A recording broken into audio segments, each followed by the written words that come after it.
match, we got Shark Teeny, we got Vico Malabluca, Peterbot and Poyo all coming out of Group A. And the interesting thing, out of all of our group stages, survival stages as well, when we come into the match point format, it is 350 points. And then you have to get a victory royale after that. There was only one team throughout the entirety of these stages to do that, and that was Shark and Teeny. Coincidentally enough, they won 4 out of their 10 games as well. So we'll be looking at them as one of the teams in the match point finals to take it all. But I just can't forget about the type of aggression that we saw from Cold and Rapid. The way that they were able to deliver with such high caliber elimination gameplay is going to make things very difficult, because we are looking at the most challenging set lobby yet. We have gone through every single step of the way to gauge which of these teams who are going to be the best of the best from their respective regions, and knowing that we've got that regional representation from every single side of the world here, playing it out to figure out who's actually going to be #1 at EWC. It's just, it's honestly awesome. Yeah, it's definitely anybody's game, and they're playing for more than just themselves. The club championship is so close. Team Falcons, represented by Peterbot and Poyo, qualifying in Group 1 and going against Sky and Stroll for AGAL. They survived the survival stages narrowly in that last game just to make it to this match point finals. So there's not only the first place for the competition, first place for the club championship. So we're all here to see who's going to take everything home. It's not going to be easy, but I'm definitely excited to get right into the action. So we'll have to stay tuned to see what happens next with all of our teams here at EWC. Here we go. Jacob and Taco, thank you very much for that recap. Wrapping everything up as we head into the final day of competition, but the final day of almost the entire event, which is kind of insane to me. Glitter Explosion, Kelly and Levin here to talk to you guys about how all of this ties into the club championship. Because after last night, with Vitality going out of Counter-Strike 2, somehow it's all going to come down to us and Trackmania. That will be the deciding factor in who goes home the winner at the end of all of this. So let's start talking about these squads. We heard them mention them already in that rewind.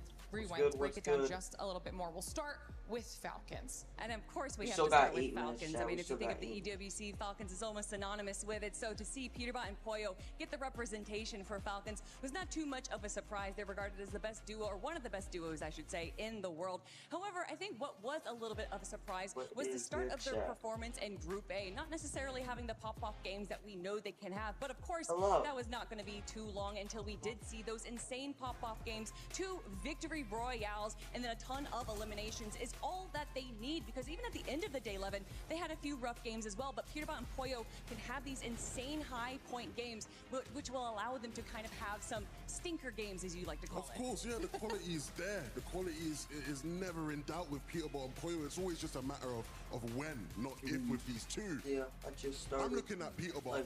Obviously, the last time we saw Peterbot and Poyo play together at LAN, it was at Summit, and I think a lot of people would agree, Poyo played out of his mind, really put the team on his back in a lot of moments. I want to see Peterbot return to his best here on the stage. He talks a big game, and rightfully so, he's the greatest to ever do it.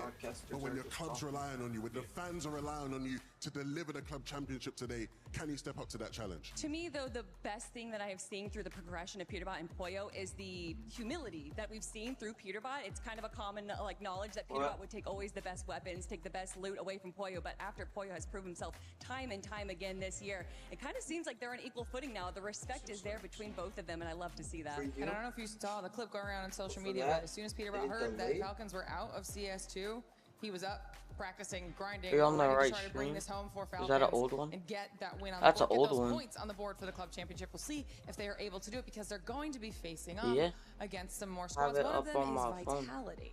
Yeah, I mean, look, Vitality. Yeah, that one. Watching EWC. Their CS team to put in all the work, right? You and me both. Nope. Right? They're like one of the greatest It was teams the of all first time. one. Of course, Left, Pablo and Chino yeah, that here one in right there, Fortnite. yep. Pablo and Chino, 2 of the most talented players you will get the chance to watch in this lobby. The big question with Pablo and Chino is, you know, they're sort of, you know, steady eddies, right? They sort of just get along in the competition. They'll be somewhat consistent. They have the ability to get really high elimination games, right? If you're talking just the pure talent, the raw fighting capability, we saw that in trios in 2025. They don't really play like that though, right? In Reload or in duos this year, a lot of the times you see them sort of just patrolling the mid ground, patrolling the low ground, and every once in a while they give us a glimpse of that magic, Kelly. We've seen a lot of these teams kind of take the early aggression to their advantage, getting these early elims, which kind of pads their points as well. But unfortunately for Pablo and Chino, they're both uncontested in Elite Stronghold and also in Slurp Rush, so they don't really get the opportunity for those early eliminations. And honestly, Levin, you said it best, that they're playing boring Fortnite, and sometimes the best way to play is boring Fortnite. You don't need these pop-off games, because also when you have those pop-off games, it can kind of be a double-edged sword. You can definitely take some suffering from that, but obviously they're going to play passive, and it ends up working out for them. Absolutely. And then, of course, the final team that we need to talk about here, Kelly, is the one that survived the survival stage. Sky and Scroll, AGAL. Talk to me about this duo. I mean, what a journey these guys have gone on. They were on cloud 9, I mean AJAL, but they were feeling really good going out of Major 2, getting that win, and obviously they're the back-to-back winners, Major 1, Major 2. They've had pretty decent performances in the Reload Elite Series, although when they have Shark and Teeny to contest with, getting that first place spot was just harder said than done. But Sky and Scroll came into Group 1 a little bit rough. I'm sorry, Group B. They were able to grab a victory royale. We saw that they did have that potential there, but they just weren't able to have enough consistency, enough eliminations to really put themselves into that top 7 placement. Was it all a ruse? Were they just deceiving the field, the competition? Did they have a slow groups and a slow survival just to lull everybody to sleep as they come through and do what we've seen them do best this year? I don't know. At the start of the show, right, well, before the story even started, actually, they played a video piece where Peterbot and Poyo are talking about who is your toughest competition this year. Poyo answered differently to Peterbot. Poyo said Shark and Teeny. Pete said Sky and Scroll. The reason Pete said that is because when you look at teams who just have unbelievable levels of consistency this year, it's Sky and Scroll. And I think it says a lot that even Peterbot knows they're probably my biggest competition, because I don't know how I can compete with them as far as consistency goes. They haven't showed that though so far, and so if that's not going to be their edge today in this competition, they're going to have to find something else if they really want to beat the Falcons. Yeah, you know, just one final shout out as well. You mentioned Aurora Gaming.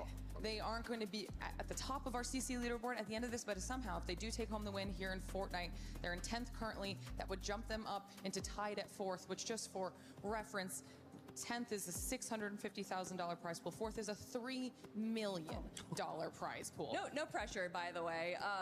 Shark and Teeny for Aurora Gaming. Honestly, they should just change that name to Aura Gaming, because they had so much aura in group number 1, starting things off with a victory royale, but they weren't done with that. No, they wanted another and another and another. 3 victory royales back to back to back, and that is why the dialogue no longer became, oh, the top 3 teams coming in. No, it's just a Shark and Teeny show now. Everyone wants to see if they can beat them. I hope Shark and Teeny have some sort of championship club bonus in their contract, because they are about to move that team up by millions right now.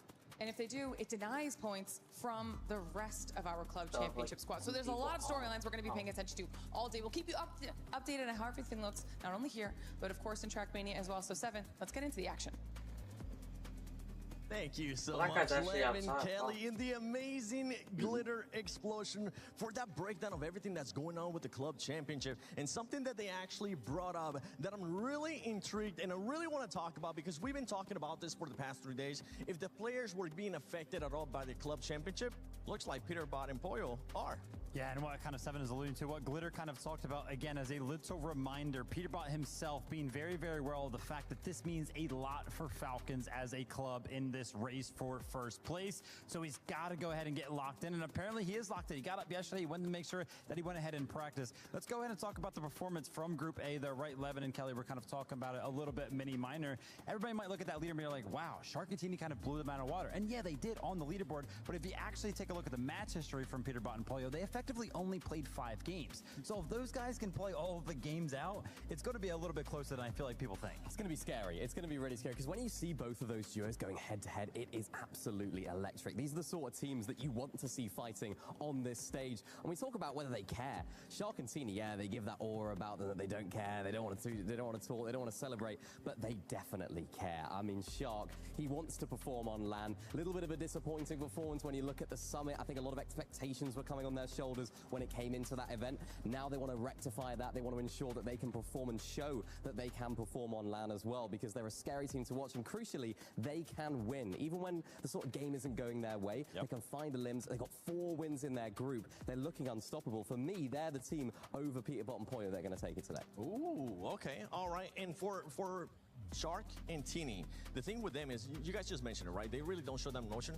It is a $1 million prize pool on the line. I think at some point we might end up seeing some kind of emotion from them. But another duo that I want to just briefly touch on is T1, the best team out of Survival, right? We had Dimes and Darm being able to perform, and I mean the Polish crowd went absolutely crazy. I was able to see Jakob celebrating, Patty as well. And I'm hoping that today we get a chance to see the performance of the likes of what we saw yesterday. Yeah, I mean, the only thing that worries me about Darm and Dimes, and they were even self-aware of this, when coming into the survival stage, they mentioned that they knew the lobby was going to be easier, and they kind of played into that. But quite frankly, in the group stage, we did not see the Darm and Dimes that we thought we were going to see. So if the lobby's a little bit easier, yeah, they're going to play good, but today the lobby's going to be the hardest it ever has been. They got an 18-limb winning group. Oh. You know, remember that. I want to see that today. I want to see that version of them. I want to see all of that. And I Looks want like to see Flick's even on the more left. out of all these duels, But it because doesn't today sound we like will be him. crowning a champion for Fortnite Reload Championship at EWC. Ladies and gentlemen, Mini, Vivid, the 7WG here from amazing Paris with the Eiffel Tower. But it's time we get started with Match Point Finals. We're going to start walking. Let's see who we can go ahead and catch. Let's start here. Cold, Rapid, guys. What's up? Cold and Rapid. Listen, these are big hitters, okay? This is Cold and Rapid we're talking about. We're excited to see them compete today. How are you guys feeling? Obviously, we know you guys. We've seen you guys all the time. You guys are super high on vibes. Does today feel any different? Not like I said. We're just here on fun, you know, just playing. Yesterday. Rapid, does this feel any different for you? Nah, this feels like a regular Grands. Like same like the EWC quals, like the finals. Feels the same way to me. It's gonna be tough. I love that. Obviously, this being finals day, it's a big moment, man. We're taking it back to match point. I think the question on everybody's mind for you guys specifically is like, we know you guys are going to go crazy. You're going to hit, well, we all believe you're going to hit match point first in terms of the 350 points, but you then have to win a game.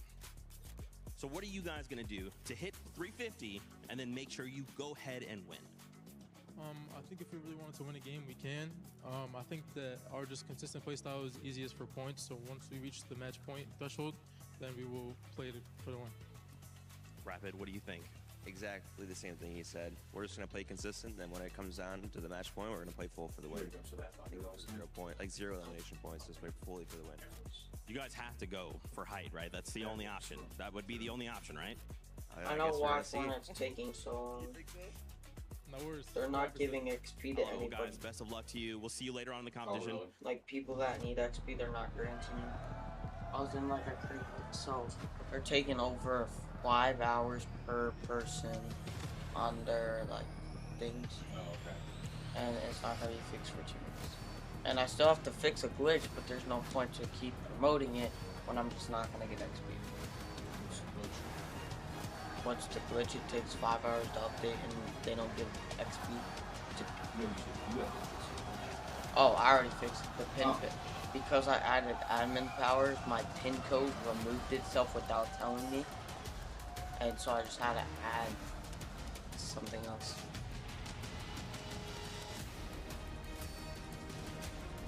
Yo, I did not come here to watch some...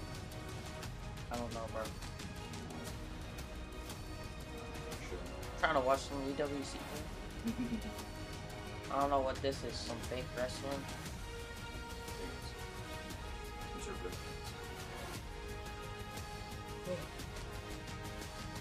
That guy just died. Wow.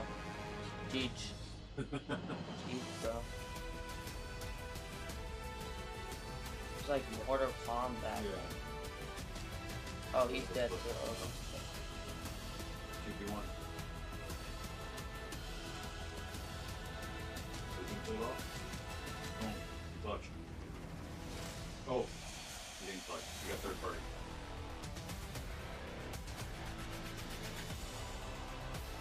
Third party things.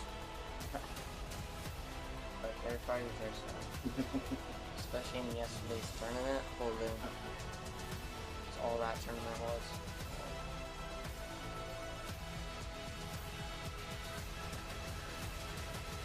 No way they brought a band to this.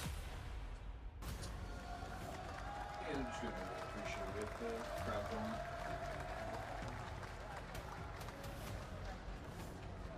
Mesdames et messieurs, nous y voici, le dernier jour de compétition ici Yo, they à just said a WC bunch sur of cette words stage. and Mesdames et I don't messieurs, even know. c'est les finales du Fortnite Reload Championship! Ladies and gentlemen, coming to you live from the Qiddiya City I don't grid in know. the heart of So- Paris. We've got $1 million on the line and a legacy to forge into the Esports World Cup history books. Évidemment, tout le monde dans cette salle veut voir les équipes européennes, les structures françaises, les joueurs français réussir à performer aujourd'hui. Mais le niveau sur Fortnite n'a jamais été aussi relevé. 20 teams have been shown the door and the remaining 20 will go toe-to-toe until just one is left standing. And so, ladies and gentlemen, make some noise for your teams as they enter the stage one final time, starting with Skyjump and Mumsy!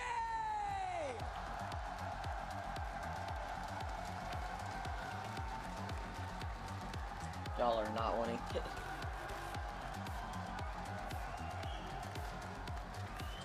Anyone's got a shot. He made it to the championship. Lewa and Romero, there, Leviathan! Who's up chance? Who is that?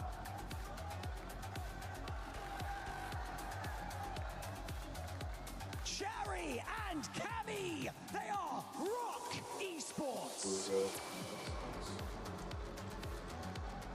Vico and Malibuka, they are big!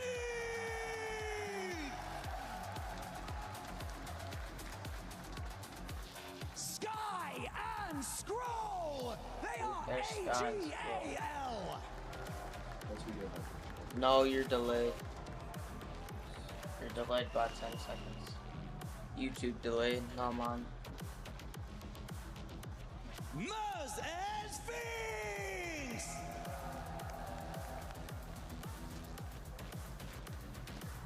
Oh wow, everyone has to wear it. Victor V and Canada. Oh wait, no. I guess Xset didn't make them force. Yeah. How many Xset was in this? That's it. Was. And they should have. Chino and No way they dropped them. They are Team Vitality.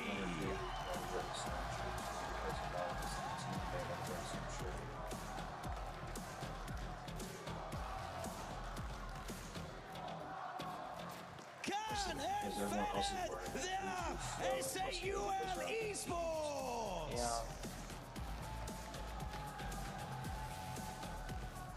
Yeah. Yassine and Salvatore. Sea-Dog and Goofy! I never believed that. That's why Polyo's only top. Shark! Yeah, but I never believed that from the start. Aurora Gaming! I felt like that was more of a rumor than anything.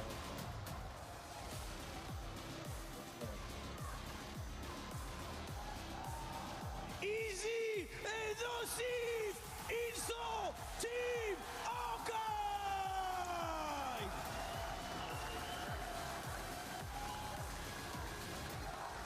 Swizzy and Pixie! They are Team Havoc! Josh and Yamzo, they are Elite Esports!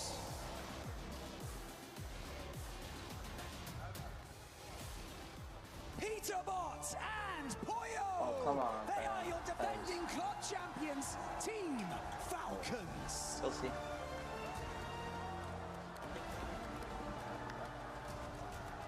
Ha. I had to, dude. Minipio and Fugo! No, a lot of them have been giving high fives. Acorn and Bolts! Lock. Dude, that guy looks And like finally, Hydra. Gold and Rapid! They're Twisted Minds! Bro gets to touch the metal? What? Who gave this guy the job? Yo, this looks like some Squid Game thing, bro. What am I watching?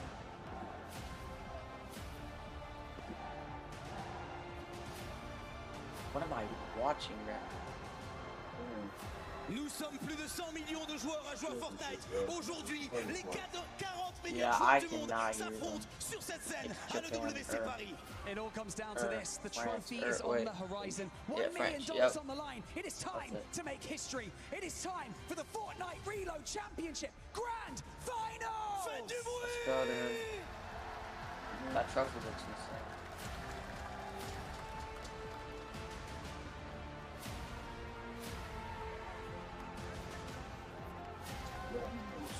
Riley never had like 2 or 3 for everyone in the team in the squad of a trio. They should show 1 trophy. Fortnite's broadcast is so delayed. Is it? Yeah. Because Flix is already in game. And Victor V, guys can't hang with me. Sphinx, he's just a troll, you know. I'm the best side gel in this lobby, I'm not gonna lie. No one does it like me in Reload. But I don't think that's gonna happen. I think we're definitely gonna outplay Sphinx in the finals. Yo, Kanada's just trying to outplay Sphinx, bro. I think the biggest threat to us and to everyone else is Shark and TNE. We knew it was gonna be easy. They don't say it in the chance.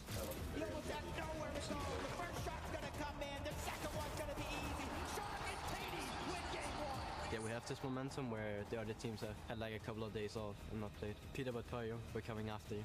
There's a bunch of good teams, but I don't think they'll be able to stop us.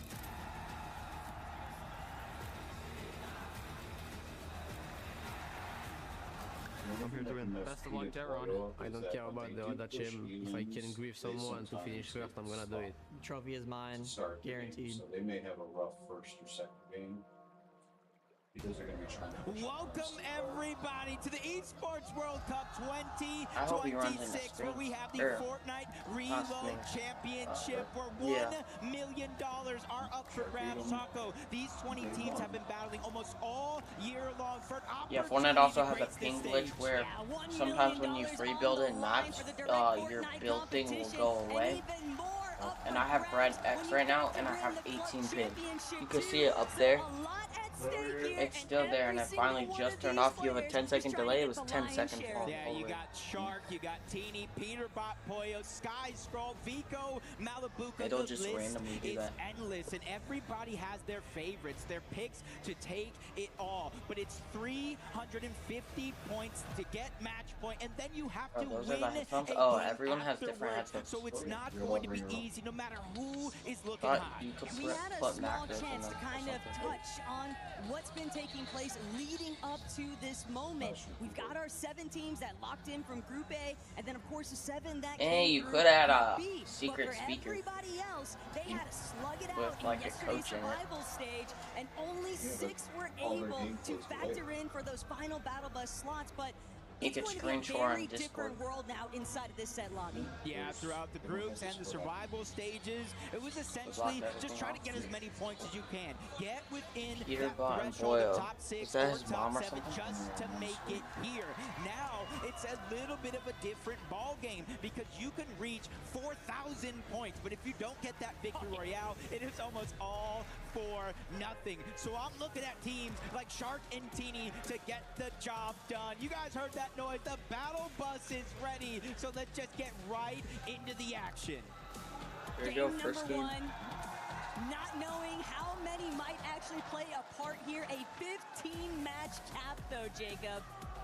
While I don't think it's highly likely that we're going to make it through all 15, it is Fortnite Reload after all. And with 20 of the finest teams from all across the world doing their best effort, it is going to be every camera POV of everybody that's there is crazy. Right now, though, we are just going to lock in on the immediate action because for Shark and hey, here we go, they are just fully honing in oh, wait, on you where got Josh might be trying to scoop up a little bit of loot that they feel like should belong to them instead. Yeah, this could be a great 1v1. Shark versus Yamza. The next best thing in Fortnite. Josh was coined the future for a while. Shark wins. Shark is going to take a bite out of the North American competition by taking down Josh first. And there's something about the mental games that are already starting to unfold. It might seem like a minute tale at the beginning, but you keep building that up. You keep factoring it in, and it's very easy for things to quickly run Y'all away with just themselves. have to get points. Elsewhere, though, Malabuka, Vico also trying to fare. I mean, it is 350 points. Any kind of engagements they can pick up early on. Malabuka looking for another. Won't be able to take a piece out of salvage just yet. Off the reboot touchdown, but Malabuka, Vico, you know they're never going to be content with somebody else outshining them. Yeah, I think if Malabuka had just a little bit of a better loadout, he might have tried to push in and try to get that elimination. Now might be the case. They might not have enough information. Is he a solo? Does his teammate lurking around here somewhere? We know that to be true on the mini-map, but may not have that information. As we continue to look around, a lot of the teams that have shined here this weekend, Sky and Skrull, AGAL, they're one of two teams playing for more than just themselves this weekend. They're playing for that club championship. But the question that still remains, after everything that Sky and Skrull had to go through in order to even represent AGAL in these finals, it was just the beginning of the real uphill battle here, because they still have to try and confirm a top 8 position if they want to factor in with those club championship points. Continue to see Swizzy and Pixie in another exchange with Swizzy by himself. He gets kind of 2v1 by Goofy and Z-Dog, and that's what I love about today's competition. Every single region that we have in Fortnite is represented by at least one team, and Goofy and Z-Dog's journey here, it definitely wasn't easy, but they made sure to let the world know that we deserve 6 points to already. be They got 2 kills. It's also a little bit unfortunate even from Z-Dog and Goofy's I think they killed that team because though. I don't the know. game that they did win in yesterday's competition slightly overshadowed by that crazy clutch performance out of Izzy. But the message has been sent. Goofy and Z-Dog are clearly capable of winning a That match, has to be so and that depressing. is going to be one of the most important metrics for today's competition. Lewa and Romero, though, starting to apply a little bit of pressure. They saw some of the action that was starting to brew and decided they wanted to maybe play a little bit of third-party interception here. So Swizzy, Pixie might have a little bit more space. Doesn't look like Goofy and Z-Dog are all that insistent now on trying to re-aggress when there's other bodies in the area. But fights are just taken around all across the map. We got Acorn Bolts going against Darm, and Deem is here. There is some good damage on Acorn. Luckily for him, Bolts is going ahead and alleviating some of that pressure. Both of them getting full HP and shield relatively so, and now trying to See, he went straight in the 360. He turns and burns to take down Bolts. Darm and Teamish clearly never stopped after yesterday's competition. What a way to make a debut on the final stage. And Darm definitely feeling very confident after that pickup play, because Bolt, he looked like he was certain that was going to go entirely in his favor. So for it to 180 just like that in a flash, and now putting them on the back foot, putting them in a position to where Bolt and Acorn are going to have to reconsider where they actually want to try and stack up a fight. But Acorn, this might be an ambush. Yeah, he's just kind of stuck underneath by himself. They may not know necessarily the exact location of Acorn, but with Bolts respawning back in, they know he's floating around somewhere. Sky's going to go down. Muzz and Sphinx kind of sticking to their strategy that got them this far. They go ahead and hold the backside of Elite Armor for that launch pad. But now we jump in. Peterbot is down. A situation that we saw to start the group stages. A lackluster performance out of Team Falcons, but luckily for them, they were able to pick it up as the day went on. Hey, that walkout might have said everything there for Momsy. He's clearly cooking something, and it looks like chicken might be on the menu tonight. Pollo, never one though to give any breaks or leniency, so still a bit complicated here for Momsy to actually try and break into the box, but Frenchie's making their best effort to go for the full collapse, but Pollo still somehow just managing to scramble on out of here. Yeah, even though Peterbot did spawn once, you see in the feed he was taken down right away by Jaws, so another 12-second clock has been reset for Pollo. Luckily for him, he did hit a launch pad. He is starting to create distance, but Momsy and Skyjump, they don't want to let him out of their sight. They're just quickly on the chase. And again, you see Peterbot back in the game, but he's having some struggles of his own, so Pollo, again, just needs to continue to buy as much time as possible. Skyjump and Momsy know their dirty work can be left to the rest of the lobby as far as Pete goes, but they can take out Pollo and continue to leave this duo just incredibly weak from early game, and just like that, Momsy trapped him. Gonna be able to close things out. Skyjump on the opposing end of of things, no real escape path for Pollo. And why not might have been the pursue best one of the top-tier opponents from everyone's point of view? And it's the Peterbot, greatest time to shut them down. Yeah, and it puts Peterbot in a position that you Frozen some don't random see mockery. very often. Forced to hide, forced to wait for Pollo to respawn, and he doesn't have to just wait for Pollo to respawn. He has to make sure he's able to land in the zone and start to loot up before he even feels safe to rotate on out. So we know they're going to have some struggles here early on in this game. Can they come back is going to be the big question. But that's what happens when you have so many juggernauts all stacked in the same lobby, just like Vico and Malibuca. They haven't really done much after that first elimination from Malibuca, but they're making sure to stay intact with all of their loot and on. But hey, Vico Malibuca representing big in this weekend's competition series, the club championship, going to be a big focal point in today's competition. As you can see just how tight it is. 300 points is all that separates Team Falcons from AGAL. And we're talking about a $7 million prize pool. If you yo, what's good, yo? No way you're actually up right now, yo. How these club results have actually come into play from other titles, this is one of the most crucial finals imaginable currently. Yeah, and there's even so many spots on that club A lot of championship players are going to play Storm. where even Shark and Teeny for Aurora Gaming have a good tournament here. Even if they win it all, they're going to move up that Storm club championship leaderboard. So there's so much pressure on every single duo here today. And Peterbot just doing a good job here, staying alive deep into the zone though. So it's not. I said randoms are going to help. How Pollo and him are going to reunite. I said, what if randoms make do their this? way there when they finally They'll are set delay up. the time Where even are more. you going to find the Because opportunity realistically, for a are they bailout? winning? They're going to have to potentially try and get involved with some kind of third-party factor. Pollo even possibly lurking. Pulled The up. box fight that's starting to break out. Khan and Faded. Oh, this guy doesn't even have a teammate. They're fully aware of the fact that the rest of the lobby kind of fixating on where they're at. When's his Faded's teammate gonna coming try back? and Does use he this come back? opportunity while Goofy and Z-Dog are distracted, just trying to keep They their walls switched closed off, don't want we to have no overexpose idea. themselves. Look, They've that's a already got solid 3 20 seconds. eliminations, so It was like it's a 10 nice little seconds. rack up of early points, but still didn't we come back. are quickly approaching that 7th zone, and when the reboot shut off, 7th you zone wanna is make sure coming, you and are then as stacked remotes are as you can disabled. possibly be, So it's because 5th.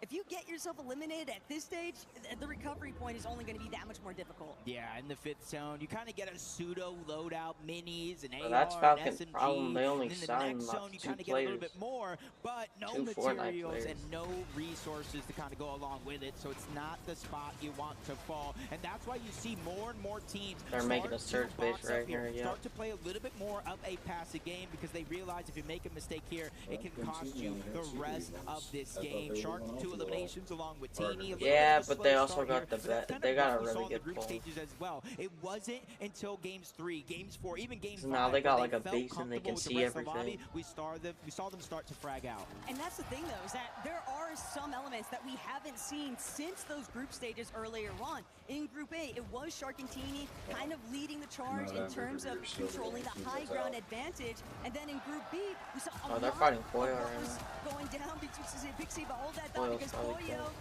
he might need anywhere for Peterbot to show up, but it's just not going to be a chance. Momsy and Skyjump have had his number since the start, and they just refuse to stop following this man around the map. It's a great mentality, though, out of Momsy and Skyjump, because, again, we know just how potent Pete and Pollo can be when left to their own devices. Yeah, this is honestly something we saw exactly out of Cold and Rapid as well. They had some of the most eliminations in the entire set field of everybody playing. Cold was above and beyond everyone else, but they were just unable to really cap it off with the victory royale. So it doesn't matter how aggressive, how many elims you can actually pick up if you can't stamp that victory at the end of it all. As Cammy, Hari positioned underneath.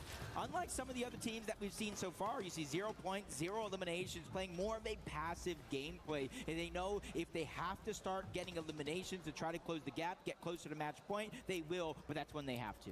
Hey, Ari definitely knows how to frag out when necessary. Same could be said, though, for Cold. We already witnessed it in 4K during their group stage, just how proactive they really were. But even with that walkout that they had with Zeke, they both kind of highlighted the fact that, hey, we're just going to do what's necessary at the time. If it means playing for big points so we can meet that match point threshold, then that's what we're going to do. But when we need to play for the placement to secure the win and win the tournament, that's also going to be the focus. So it's just not about losing sight of what they know is going to be success. So you're in the 6th zone, slowly but surely, looking to close. 30 seconds left. That's when reboots will turn off. So you got to make sure you play this one as close to perfect as possible. You see the whole western edge of the map stacked as can be, and even more teams starting to rotate in as Izzy and NoSif grace us for the first time today, and immediately the crowd goes wild. Also already had relative success, 3 eliminations in total, but they're going to need to hope. I'm assuming that it might be NoSif holding on to whites for utility here, maybe medkits, but they're going to have to find a refresh eventually, Jacob, otherwise, because a little bit late compared to where the rest of the lobby is stacking up. Some teams, though, immediately making the next push forward, not really trying to delay if they don't have to. They don't want to get stuck in any of the congestion. Elite Armory, what makes this map so complicated in terms of rotations is everyone has all these shifting points of elevation to cross over, and we've already just seen Sky getting dropped the moment he tried to make a move. So now ball's fully in Squirrel's court, but how far can he actually take it as a solo? Yeah, 4 players already out of the game. Demas, Sky, Demas dead, and then Kanata and Victor V, first team eliminated out of this game. But it just goes to show 19 teams still up.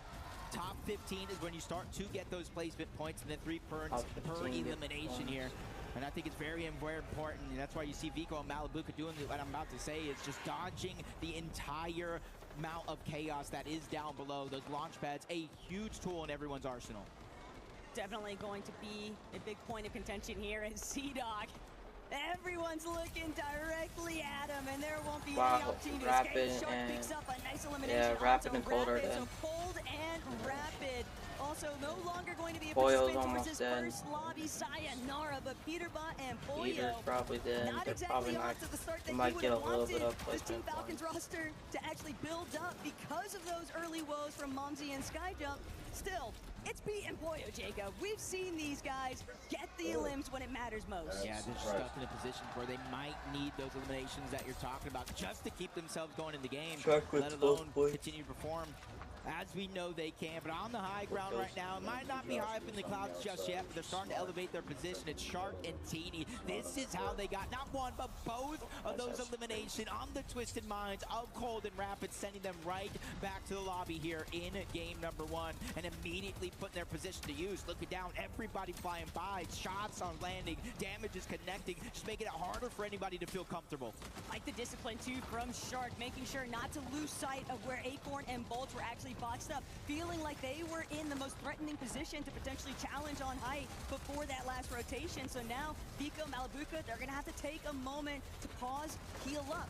But those couple of seconds that you miss out just allows the rest of the lobby to continue looking back at where you're currently situated. But Vico, Malibuca, they might have a separate strategy entirely. The way that they're delaying for so long tells me they might be looking for another launch pad opportunity. Yeah, but I got that feeling of deja vu watching Shark and Teeny on high ground for victory royale. Peterbot tries to go ahead and get the opportunity on an elimination. He gets cut short, and Poyo's dead, Peter's dead. Will fall. Faded and Sphinx, 2 different teams inadvertently working together to take down Team Falcons here. They're our 3rd team eliminated out of this game, making it a little bit easier for Shark and Teeny to find another one as Acorn goes down. Shark and Teeny are just refusing to budge from the high ground hold, and it's forcing everyone to expend so many builds directly underneath them. The congestion continuing to build so heavily in these middle layers. Shark will finally get shot, but they've already got the Wolverine Fizz active. They're not really pressed over losing a little bit of that high hold because they'll send it right back upwards points, no problem whatsoever, and continue to preserve all of their material. Yeah, they know other teams are going to try to dodge this portion of the game, maybe land on top, so they want to be one of the last teams up there. Pablo Ingu and Chino, though, they're stuck in the meat in the middle. High ground, low ground teams all around. And Zine actually takes down Skrull. So we got Falcons and AGAL out of game 1 early. Top 15 Taco, which means the placement points are starting to set in. Minipia and Fukun, these guys are definitely trying to see where they measure up. But for Pixie and Swizzy, running it back one more time. Very familiar territory, seeing those two on height, but Malibuca able, with the assistance of Vico, to take out Spinks. Muzz left to try and see whether or not he can actually pick up the pieces after all. Sure, we know placement points are a factor, but you're still competing with so many healthy duos. Yeah, I know it's just group stages. Vico, Malibuca, they were one of the teams to actually reach that 350-point mark. Can they do it here again? And immediately planning to get the front side of zone, sacrificing a little bit HP, but pressure coming in from all directions. Vico scrambling around, but he's able to hold his ground. Up above, a whole new team on high ground, though. Swizzy and Pixie have turned the tables on Sharkantini. It's never safe, though. The way that Sharkantini are really just biding their time, but they are going to start to send it. They're already looking to challenge on the high ground. Momsy has a solo, but Shark waiting to come crashing down. Swizzy going to be able to block them all temporarily, and Shark not to be distracted in the slightest. He'll go straight towards height, but no, just that moment's notice, that lapse in time. Pixie will be able to overthrow, chasing down Teeny, just needs the shots to connect. These two are all falling side by side, but Shark and Teeny manage to hold on for just a moment longer. The second chop comes in, the Flowberry Fizz just in the nick of time to keep themselves elevated up above most. Top 8 situation, at least 3 players down below are feeling the pressure as a solo. So for Swizzy and Pixie, they got to make that crucial decision. Is high ground worth contesting again, or do you have to look down below? Vico and Malibuca are down there. They're trying to run wild, but they get cut short. 0 builds, 0 chance. Shark now, the ultimate agent of chaos. He's going to go ahead and pick up the money loot of Romero, but it's Shark just went after the steps forward. Pixie and Swizzy hidden underneath everything. They've managed to overtake the front side of this ultimate low ground. Looking back, Goofy's eventually going to have to get one step closer to where these two are at, and Pixie just lying in the way. They are the only duo left in this game. Leiwa, we saw what he's made of throughout the group stages. Can he do it again? Yes, he can. Down goes Muzz, but he's in a hard position here. 1v2. Swizzy, Pixie, they're now just put full pressure down onto him to get the elimination and get the game 1 win. What an opening statement out of Pixie and Swizzy. I said they would have won. High ground ultimately ended up determining who was going to fare and be the healthiest by the time they both needed to drop. Shark and Teeny gave it their best effort, but it's good to see that Swizzy and Pixie clearly have the same intentions. I mean, when it comes to battling out against the best in the world in person at these type of events, Swizzy knows how to get the job done, and he does it here along with Pixie by his side. These guys have to be feeling great. They have a good point cushion, you got to imagine, over the rest of the lobby, and they already have the blueprint of how to secure a win. And solid elimination points too coming out of the pair, but was also very impressed by what Leiwa was able to accomplish even as a solo. Romero going down a bit sooner, but Leiwa did not let it deter him in the least amount, because Leiwa and Romero, you have to remember, these two are coming in fresh from their qualifier regions, back-to-back wins, so very obviously very competent when it comes to the reload playstyle, and they just continue to adapt to every kind of competitive meta thrown their way. And that's something that I feel like every team is going to need, the ability to adapt. We saw Shark and Teeny on the high ground throughout a good portion of the end game, of those moving zones. They actually decided to give it up. They launch padded into the air with that Flowberry Fizz. Swizzy and Pixie say, you know what, you don't want it, we will take it. And from there on out, it was almost impossible for Shark and Teeny to get back up to the high ground, which made it easy for Swizzy and Pixie to kind of close out the game. And when they realized they were the only duo left, you kind of saw them drop to the low ground. They took the front side of the zone, realizing, hey, it's all solos left. They can't hang with us. And hey, if Pixie's going to keep collecting eliminations the way that he just did, we might be looking at a very interesting match point threshold soon enough, but never expect that anything is going to be given for free. Love to see, though, a little bit of This one is solos, only solos. Okay, jump up. Yeah.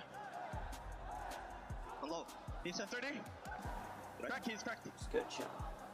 Dead. Come on, bro. Not too much of a celebration because they know the job is not done yet, but they're making sure to kind of leave a little bit of hype left in there to make sure that they keep them spirits high. That was a good win, a good way to start off the day, but you kind of saw there, Lewa and Ramiro, even though he was by himself, they had similar eliminations, so I don't think the point is that drastic. Right, but obviously we still got plenty more reload action still to come, so guys, don't head anywhere because we'll be back very shortly.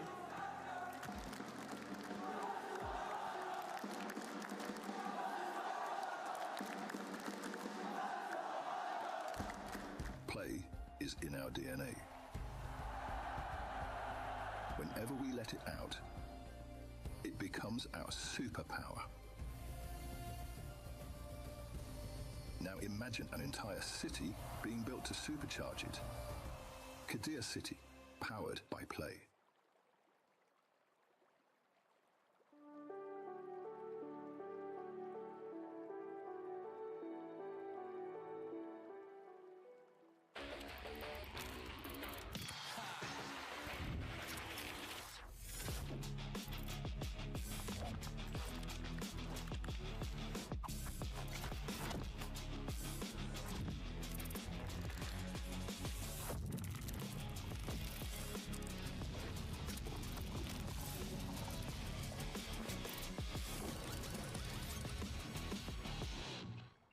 بفزز هنا سولو تقريبا تبي ننزل سولو فزنا يلا فزتك خلاص اوكي استنى علي لعيب يلا نايس وحش I've warning yeah it's right I'll give you ammo yeah it's right here yeah you go down yeah come I'll pop inside 1-5 okay ich hab 0 Willst du nochmal? Pass auf! Ja? Runter, oder? Spray! Es ist ein Duo, oder? Ja. Nein, Solo! Du Ich bin's! Spray! Come on! Let's go! Je place au-dessus. J'ai. Nice, HPP. À me finir. Il est où? HPP, t'as pété. Ok, ok. 待って今それ死ぬ俺いるこっちか目の前サイド Let's go! Nice! Nice! Go grazie soloちょべつなる降りれショック使うせーの間違ったもん今それやったCan you imagine going all that way, doing so well, looking the last 2 games, you know, getting called out. Nice! Let's go! Welcome back, Fortnite fans, to the Reload Elite Series Finals here at EWC. Joining me, we got Monster D-Face and Levin2K, and we just wrapped up game number 1 of the finals. And what incredible stories we already got out of game number 1, Monster. Can I just say, NA, a little bit of a letdown. I'm unfortunately sad to say watching our 4 what should be best teams getting dropped so early was definitely a letdown. But other than that, Levin, I'm sure you got a lot to say about EU. Yeah, no, it was great. I mean, there was a lot of EU teams that did great there. We had a bunch of, we had obviously Lewa popping off towards the end there. We had Goofy popping off towards the end. We had a bunch of teams from different regions having a great time. And the NA players are still eating breakfast at the hotel. I mean, it's fine. It's a great start to the day. Honestly, though, what a first game that was. Yeah. I was so excited coming into this competition, knowing we were going to have this format where we would eliminate a bunch of the teams who maybe aren't quite up to the stuff, just because it would mean we'd have a 20-team lobby with just the best players in the world, and we truly saw that in this first game. Swizzy and Pixie grabbing the first victory royale and a handful of eliminations, and they honestly had that in such a commanding lead, taking height around zone 10 and then being able to control it. But we have to talk about that height fight. Levin, Swizzy versus Shark, and that fight for height lasted so long. I mean, yeah, guys, can you give it up, please? Like, oh my goodness, Sharkantini must have been absolutely fuming because Pixie did not want to drop. He just kept going for it. And ultimately, I think that's going to be the 2 teams we see battling on height most of today. Both of those teams desperately love to play it on EU. Really interesting to see how we are playing this reload format, but again, that win condition taking its toll very early. The fact that a team like Pixie and Swizzy wanted to go ahead and establish themselves as a high ground team here for the evening, I think is a telling time for what's to come. But of course, it's the bigger picture. What's on the line here? AGAL coming up a little bit short, Sky and Scroll falling there. All of a sudden, the narrative for Falcons as well. The huge upset of Peterbot and Boyo not going the distance, right? So things are interesting here, Kelly. I love that you bring up Sky and Scroll, because we did see Scroll a solo, and that seems to be the story time and time again. We saw it during the group stages, we saw it during the survival stages, but frequently they make it into the end game as a solo player. And Levin, if they want to make these points, if they want to make it into the final places, then they're going to have to go into this end game as a whole team. No, absolutely. I mean, it's funny looking at that leaderboard with Pixie and Swizzy in first place. Obviously, they didn't retain height. They ended up dropping off, and it still worked out for them. I sort of made a joke in between that. If I'm Vitality, I'm probably thinking, I wish we would have picked those guys to represent us, right? Instead of letting them stick to the Havoc side of things. Either way, they have two great duos in there, but Swizzy and Pixie clearly gone under the radar a bit, right? As far as the teams we've been bigging up, hyping up so far today, showcasing why they're two of the best players in the world. And then the audacity to continue to push it and fight it regardless of what it's going to cost them there in the end. And then Muzz and Spinx, though, do obviously come out, perform very well, and earning themselves a good amount of points. I think a little bit of a sleeper team. Muzz has been continuously winning, kind of establishing himself. And I think the confidence is definitely When are people going to wake up? Muzz and Spinx has been doing this. Muzz was doing this in the Major 2 as well. He did it at the start of Group A. Muzz and Spinx have not been laying down easily, man. They want to prove to everyone that they're here at the top, and Muzz as a solo player was absolutely dominating. So that is exactly what I love to see. Speaking of domination, we're talking about the end game, but I do want to talk about our two French teams dominating the start of the game. Obviously, Izzy and Nosef and Momsy and Skyjump just had so many good early eliminations. Yeah, I mean, playing into the crowd, I think a lot of the time, you don't really know when you're at these lands, like, who are the crowd cheering for? I've seen players that say, I've asked players that, like, when you hear the crowd, like, through your headset, do you ever know what's going on? A lot of the times they're like, nah.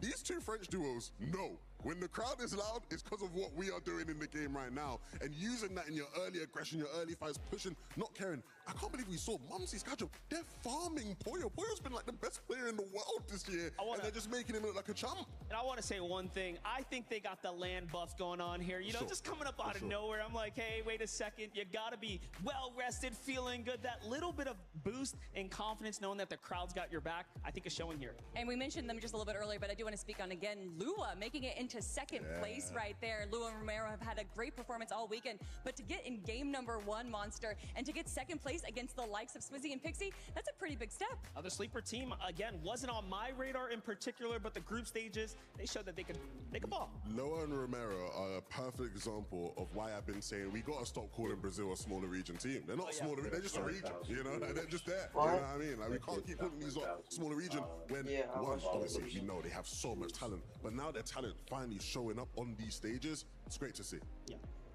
All right, 1 game down, and I was going to say 9 more to go, but we actually don't know because this is match point, everyone. We've already seen some high elimination games, but obviously we still got so many more to go. So in these following games, while we're still playing an Elite Stronghold, what do you want to see out of these next few games? I want to see more in the early game. We didn't see the hot drop, the fast starts that we expected. Remember, it's a race to 350 at the end of the day, so I want to see teams really fight and push to get there. Yeah, no, honestly, I do want to see a bit of a redemption for some of the top NA teams, especially Rapid and Cold, right? They were a team that, in their group, absolutely blew the competition away. I want to see them find their footing in this competition and really start to push their way to the top. Yeah, Cold and Rapid, definitely a high elimination team, having some of the best damage ratios in the world, and representing Twisted Minds. I definitely think we all expected a little bit more of them, but that was just game number 1. A lot of these teams haven't been able to compete against each other in a set lobby, so obviously there's definitely going to be some growing pains, some learning, and with it just being game 1, number 1, Monster, I think there's still so much more to go for our NA teams. Yeah, definitely. I mean, look, at the end of the day, we're off to a slow start. The practice games are looking extremely promising, though. I even had, you know, to go and give shouts to Peterbot and Boyo stepping up there. You know, I believe the group stage B, we didn't get those exact warm-up rounds that the players might have been looking for, but I think they're coming in pretty hot. And at the end of the day, hey, it's game 1, water under the bridge, as they say, dirt under the rug. I'm gonna go ahead and do that one, just to kind of toss it in there. All right, everyone, that was just game number 1, Swizzy Pixie coming out on top. But of course, we still have so many more games to go. Who's going to come out on top? We're going to have to find out right after this. Looty, we are one map in. Yeah. What a start to the day. That was probably our best opening intro so far. Indeed. For the finals, like for the grand finals, people were getting crazy for every team. I mean, the French audience, it is really something, you know? Yeah, the French audience is incredible. You guys are amazing, but of course, we also have audience from all over the world. Yeah. Audience from like Asia, South America. Yeah. And speaking of South America, speaking of LATAM, it is this incredible region, it's Leviathan. They have this? Of their incredible dragon here. Lucas, let's have a very quick chat, my friend. Look, what's the experience been like so far at EWC for you guys, for Leviathan? It's been insane, to be honest. We came here with RQ fans, so overall this crowd is amazing. I love France, so insane. We'll talk a bit more specifically about Fortnite as well. Dragon The boys are on stage, they came Calamoni. second in that last map. How proud are you guys of seeing them perform this well in the final? Nah, they are really young. I'm really proud. Obviously, it's really hard to play a LAN event, so I hope we keep this path and hopefully get a win. If those of you at home have a keen eye as well, you might also remember this face because you actually competed in the Fortnite World Cup all those years ago. How was that experience? It was really good. I got to coach my player, which was Prisionero back in the day. So hopefully he sees this and he remembers. And we also played against Buga, so hopefully he doesn't win this time. Okay. If you, just before I let you go, if you could say anything, words of encouragement for the boys competing for Leo and Romero right now, what would you say to them? I think it's all about confidence. I think this crowd will support them, hopefully. So, vamos Leviathan! There we go. That's Leviathan right here on the main stage. The Qiddiya City Grid has got so much more Fortnite action to come. So, Casters, over to you. Mesdames et messieurs, faites du bruit!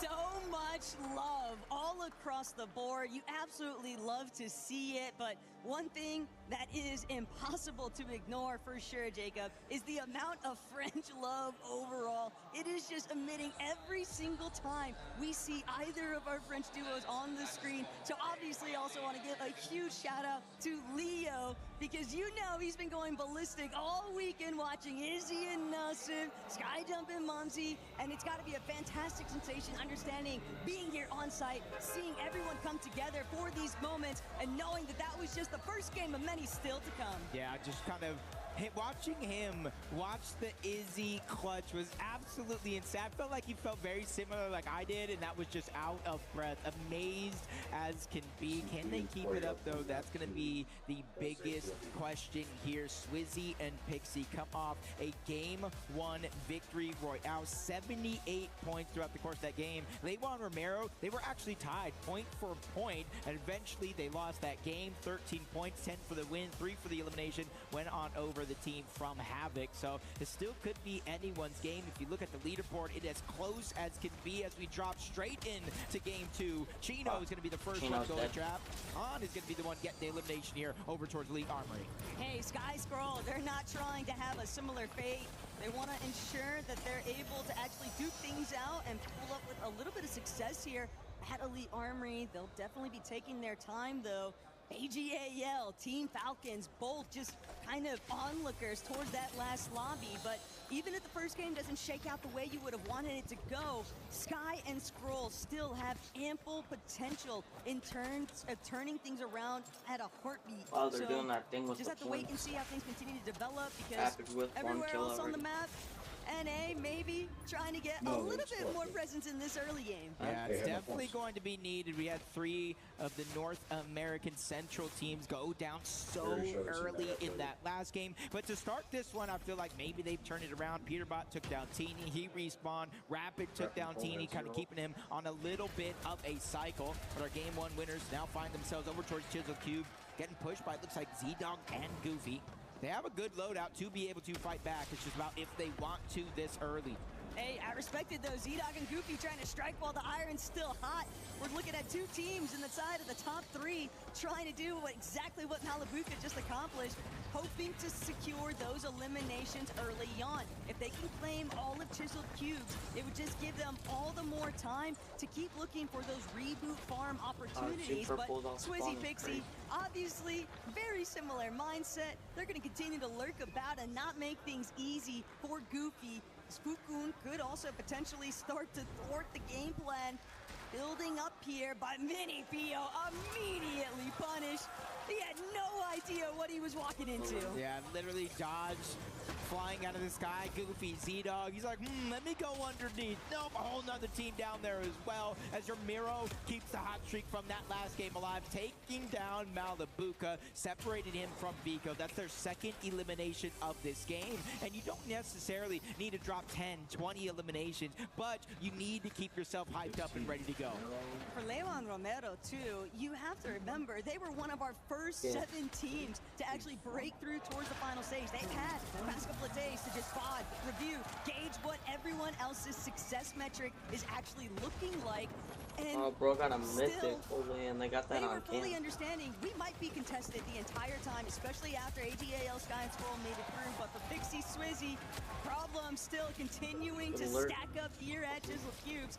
And Swizzy's going to be taken out, so now Pixie, he's just got to hope that he doesn't meet a fate in a similar fashion here. But Goofy, Z-Dog, they fully understand. If we can take out number 1 right now, that's going to cut the door wide open. And Swizzy, Pixie, they'll have to wait and see what happens next. The nature of the beast that is the Fortnite Reload Championship. Chisel Cube just getting more and more active here with Mini Pio and Fukun kind of taking the bottom part, forcing everybody down below. A little bit of distraction definitely helps the case on the other side of the map. This is still Elite Armory. Sky and Scroll from AGAL trying to go up against Muzz and Sphinx. Again, Muzz and Sphinx, I think they got a top 3 in that last game with Muzz by himself. Sphinx has just got eliminated. He needs to buy at least 12 seconds of time.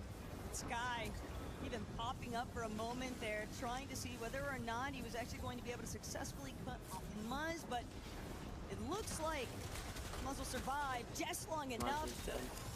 But is it really a win after all? Sphinx might have just touched down, but they are just so far and away from being able to escape the clutches of the lobby, essentially. Every time that reboot signal is just going to be a honing beacon for everyone else to start aiming their sights towards looking for those Wow, it just kicked me out. No way. It said it was, but I didn't believe it for picks for on that round. You know the game is cooked when it does that. Like, bro, my game will turn off if I haven't been actively on it. I don't need Fortnite doing the same.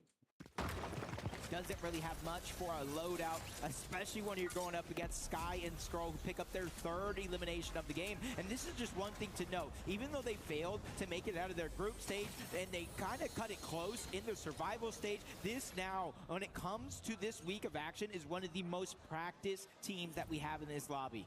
It's just so difficult to actually find that consistency metric, and you wouldn't expect that from a team like Sky and Scroll, who scream consistency when it comes to the standard Battle Royale game mode. But here in Reload, because of how stacked a lot of these endgame lobbies tend to be, because of the fact that we're not seeing elimination or placement points actually factor in until right around that 10th, 11th zone time frame, it is so volatile trying to control that frontside low position that they are notorious for holding down.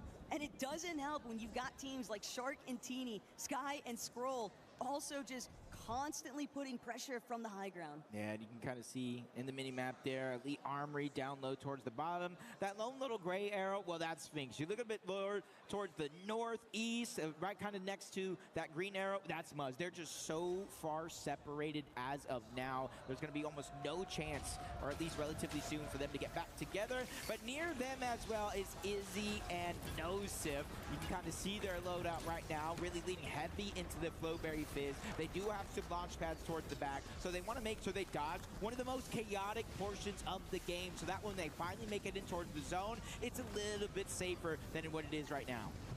But when everyone's looking up, probably one of the only positives currently is knowing that Swizzy and Pixie are already fully eliminated. So in terms of high ground teams that are going to be prioritizing that position, you're largely just looking at Shark and Teeny and whoever else might decide to throw their names into the hat. Pete and Pollo, though, definitely not off to the hot start that probably most would have expected them to have already come across, and even a little reminiscent of past tournament series, right? Where we see Pete going in, all-out aggression, and then getting put down into the dirt. There's a big mental game behind that. Yeah, especially when you even kind of add in this weekend 2 games that they played to start off their group stages. I believe 19th and 18th with a singular elimination. A very slow start before they started to look like themselves.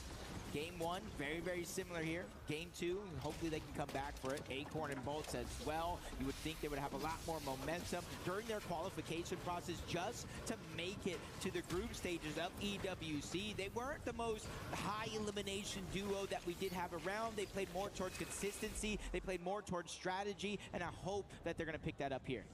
Just after everything that we witnessed, Bolts especially getting up to inside of that Major 2 finals here in Reload, you have to imagine that all of that fragger potential, he really starts to come alive when it matters most. And anytime you have players that seemingly get more and more locked in as competitive stakes become even crazier, I just think that they're always going to be dangerous. It's always going to be problematic because you never know when they might just go absolutely crazy with it and just run away with a big placement, big elimination round.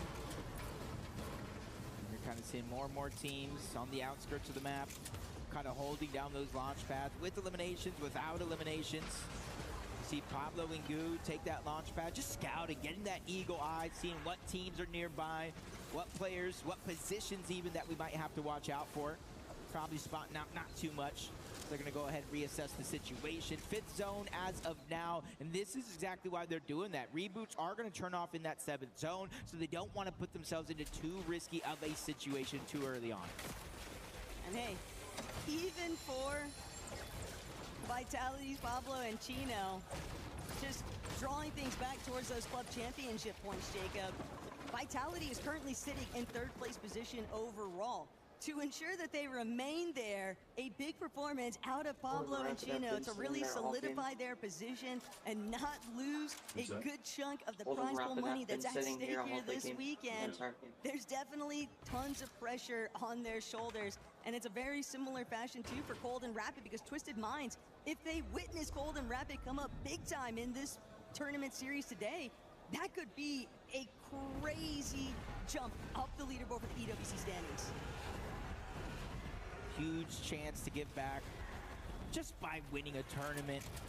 Everyone wins in that situation. Vico, Malabuka, we saw a couple struggles early on in this game going down, but they picked themselves up, dust themselves off, got right back into position. And that's the thing about the Elite Strongholds map in general, Tacos. There's so many different mountain ranges, so many different edges, so many different elevation changes that you have to be very, very cognizant of where the zone is pulling at any given time. Because if you find yourself without a build, getting caught off guard, the elevation changes, I kind of wish you good luck. Vico and Malabuka, though, seemingly able to avoid good chunk of those problems. They are rather safe in their current position, but it's all about the next move. Everyone else kind of waiting to see who these last couple of straggler teams are going to be, but it is just never easy to actually cut across and find any kind of distance.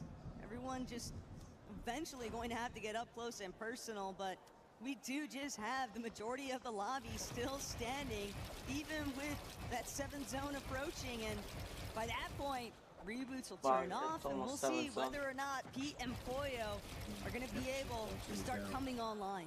Yeah, and I'm just crossing my fingers. I'm looking at that mini map right now, and I'm crossing my fingers for the entirety of the lobby that we do not go west into chiseled cubes. That elevation change will be drastic, almost a roller coaster of emotions these teams will be going into.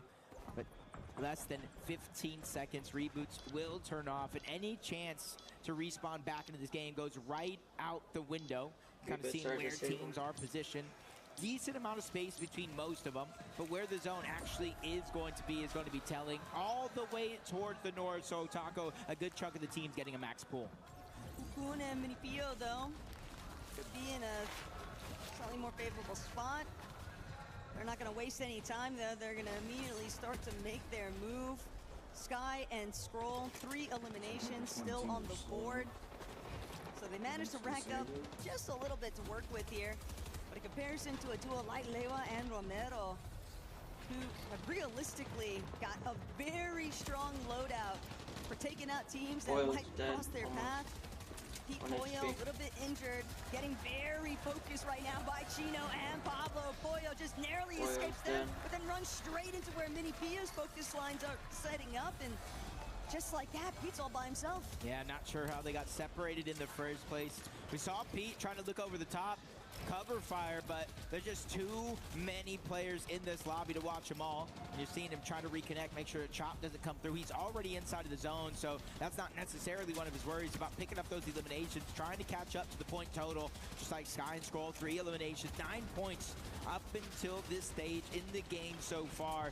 Definitely a good jump from what they needed. We're talking about Pete, Pollo, Cold, Rapid all going down early. They were another one of the teams that fell relatively early in that last game, and they got a huge points to make up. But look at how isolated Shark and Teeny currently are from the rest of the lobby. They've managed to avoid practically all of the congestion. They haven't fully committed to all the way going up on elevation, but the way that they're just so tucked and hidden, Jacob, once they utilize this Flowberry Fizz and Launchpad, they're going to continue to be able to preserve most of their material, but they do need to make sure that they don't get taken out before they actually make that move. Yeah, the position looking a little too good. Darm Demas said, hey, we'll take it. Josh Yamzo said, we'll take it as well. Zone is opening up. But you got to be careful not to go too far down. It goes right back up the side of the mountain. So if you don't have builds, if you don't have mobility, you might want to second guess positioning yourself there. Shark and Teeny looking out, Cold and Rapid as well. Just trying to get that bird's eye view, figuring out where teams are rotating to before they themselves are forced to shockwave out. Nothing worse than seeing Muzz get flipped the moment that he tries to head towards that front side of zone. Cold and Rapid, though. Goofy, Z-Dog, other teams that are managing to continue to keep it rolling, but even on this ultimate front side position, Goofy and Z-Dog know that they're eventually going to have to tango with some other contenders here, but Peterbot might be their best opportunity for a little bit of a refresh. He just only has himself to work with, and poor overdrive, Janae, that's just not going to be enough. You're going to run out of that so fast as a solo. Yeah, I'm more concerned about the lack of materials. 500 might seem like a lot, but as a solo, in a reload, it definitely is not. Kanata, Victor V, Shark, Teeny, so many players using their launch pads. As Peterbot actually does find a key elimination on the con. It's only going to be him by himself, so Faded still in this one, trying to keep themselves alive as he shockwaves out, tries to reposition on the front side of the zone. Taco, 2 medkits, big pots. He has everything he needs to get up to fighting shape. Hey, as long as he has a chance to actually utilize one of those medkits, we might be looking at a whole different ball game here. But for right now, Shark and Teeny, similar fashion to the last lobby, they're going to head straight towards the high ground. Teeny already making sure to overtake that top end layer. Good connection here is going to help them hold strong, and the RPGs too. Teeny is just causing so many issues for everybody stuck underneath. Yeah, making sure to reconnect, fortify their position up above. Zone is pulling far, so all it takes is one team to look up and start to create some havoc, but Vico Malabuka have their hands full in that mid layer. Looking to the head side of zone, see Sky, see Scroll, you see so many teams, but they're just trying to formulate the strategy. How do we want to play this? Crash Pad or Shockwave? They choose the first of the two, make their way to the front and reposition themselves again. But look at the distance that Shark and Teeny have built so high in the sky. And that's the problem for Vico and Malabuka. The moment that they try to navigate towards that front side, they're immediately getting pieced up by height. Teeny, though, losing a good chunk of his HP because Z-Dog's decided he wants to try and take it for himself. The land down under no longer, headed straight for the high ground. Yasin and Salvatore going to fall. Vico now left in dire straits here. Malabuka trying to see what he can collect, but Shark and Teeny have managed to push back against Oceana. Everybody down below is being ripped apart from their duos. We're barely into the top 15. Make it 13 as they're dropping like flies as of now. 12 teams still in the game. Peterbot being one of them. We talked about yesterday the 2 group stages. A slow start to their race, but they are definitely picking up the pace as of now. But he is out of builds, almost hoping for a miracle to keep himself alive, and it's not going to be granted. Instead, all he's going to get is Shark delivering rocket after rocket from the high ground. Malabuka also trying to see if he could conceal his position just a couple seconds longer. But Cold and Rapid, 4 eliminations already. We know exactly what they're capable of. Now it's just time to deliver. Malabuka needs to connect the shot. Gets one onto Victor V, but it's not the knock. It's not the elimination he needs. Somebody else steals it away instead, and that's going to be AGAL, Sky and Scroll. Even Momsy getting an elimination here, but 6 here for Sky and Scroll. AGAL, a slow start to their day. 0 points in game number 1, and they are putting on a show here, just like Cold. 7 HP. We know what this man is capable of. It's some of the biggest moments in his career, but he's still going up against duo after duo. In fact, he's the only solo left alive. And Sky and Scroll are not making it easy. They find Cold, and just like that, it'll be the end of the run here for Twisted Minds. But Sky, Scroll, they're not finished. They're continuing to clash. Cammy Hari might just be next, but it's the front side position. Shark and TD know it. That's going to be their next plan of attack. Shark's going to begin to descend. He's ready to drop down. Sky has no idea. And just like that, Shark finds his first onto Sky. Scroll, what are you going to do? Stay out of these waters. This is Shark's territory. Now it's a 2v1. Momsy goes down. The aura is real from Team Aurora Gaming. Shark and Teeny steal game 2. Shark and Teeny just are so cool, calm, and collected every step of the way. For a moment, it looked like Xenon and Goofy were going to be able to strip away that high ground advantage, but then they just lose out on the battle entirely. And Shark and TD, they just fully understand Elite Stronghold, that we can maintain this elevated position while everyone else is forced to burn through all of their materials underneath us because of these elevation shifts. That just makes it all too easy to finish the job. Yep, 4 victory royales in the group stages for them. They took high ground more times than that. Game 1, they went for it. It didn't work out. Game 2, they go for it again, and they have secured the victory royale, taking out some tough competition all along the way, eventually getting that final elimination onto Momsy, shooting themselves up that leaderboard for sure. I'm just thinking about those club championship points right now, too, for Team Aurora, because I believe that they are right around in that side of the top 10. Actually might be even in that 10th place position. And if they were to secure, say, the first place on the weekend overall, Jacob, it's 1,000 club championship points. That would be a huge game changer for Team Aurora standing.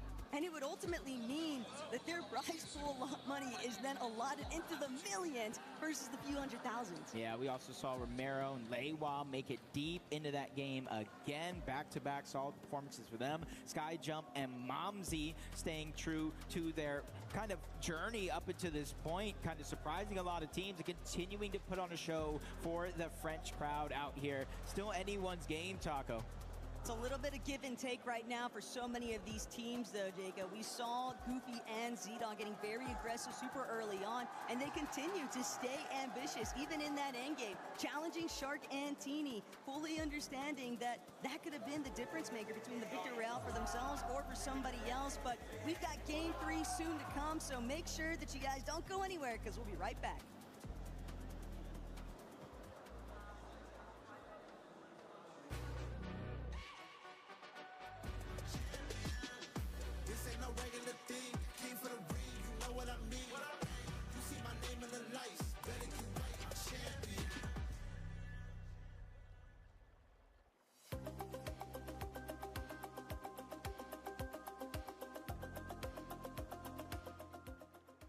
Everyone is playing, you're not yet.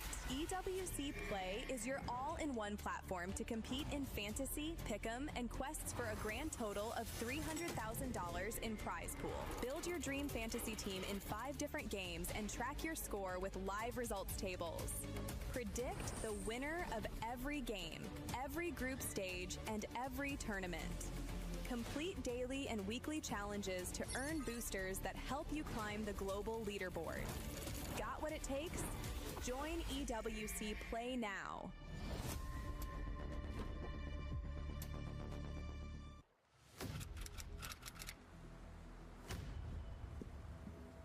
Okay, it's the end of the game now. We just gotta play it safe. Let's go, chat. There's so much loot over there. Do not go for it. They probably rotated. Player eliminated. What was that? Sorry, next time I'll be better. That's okay. Wait, next time? Player eliminated. Okay, stop now. Which ones are... Player eliminated. Oh. Respawns no longer available. Why? Oh man, we are back at it again. EWC, you guys got to make some noise for game number 2 out there. What a phenomenal start, but I think the biggest talking point out of that game was Swizzy Pixie, man. They had that early fall, which meant everyone else in the lobby could really start to catch up. And you know what? They had a lot to live up for. Starting a game off with a win is the way you want to enter into your tournament, but the pressure begins when that leaderboard number starts to add up and you have to continue the momentum. A lot of teams actually stepped up comparatively to their game 1 performances. One that clearly took it a little bit further was Shark and Teeny. Dude, Shark and Teeny, we saw it back in Group A right there, just right here. They had themselves so many victory royales on the day, and what's crazy, remember, we're on match point. Yeah. A team just needs to hit 350 points and then get themselves a victory royale. We've seen them do that already too many times. I mean, Zeke, are you keeping count? I think I'm at like 5 LAN wins for Shark and Teeny if you count his group stage performances. I mean, clearly they proved something that they're looking to continue that momentum into the finals lobby. I didn't expect it, given this set lobby is, you know, a couple notches above the rest. However, they are performing very well. It's looking very good. And then you even have, again, some of those other teams now starting to enter into the conversation. Sky and Scroll, a very slow start, if you will. 18th. But hey, that game 2 or performance, 14th, huge 14th. end game, is going to be very nice for their overall standing. Yeah, and remember, we're going to continue to play out the games match point. It could end, or go as far as 15 games, could end sooner. And don't forget, we're also on a lead stronghold, right? Eventually, we are going to look to shake up, go to Slurp Rush. There's so many factors at play here, game to game. But guess what? We got to see what else is going around right now at EWC. Well, this is it. Game number 3 coming up. Unfortunately for the moment, you just got me. As you just saw Monster on the screen, he's going to be coming up very shortly. But how incredible were those first 2 games? So many surprises here for the finals of the Esports World Cup Fortnite Reload Championship. Shark and Teeny leading the way currently with 117 total points. Not a great start for NA. I'll talk to Monster about that when he comes up. But my goodness. Shark and Teeny, what a performance in that last game. Picking up the victory royale. Sky and Scroll getting back in the mix as well. Skyjump and Momsy making it really far into that end game as well. And it all comes down to this. The final day. When will it end? Who will take it? At the end of the day, Swizzy and Pixie, the guys just broke down. Not the greatest start to that last match from those guys. Nice to see Cold and Rapid actually making it into that end game there as well. And I needed a little bit of a solo clutch from Peterbot to get some points on the board as well after a very slow start. Mini Miner and now finally Monster D-Face here casting the next 2 games for you guys. I wanted to mention Monster with NA. Not really looking too hot right now. I'm looking on down the leaderboard. Josh and Eomzo, the highest place in NA team, in 10th right now. What's going on? Well, I appreciate you giving me a second to run up here. I'm slightly out of breath. I need you to give our NA teams a second as well, because they have been off to the slowest of starts. I mean, I was just on the stage with the interview.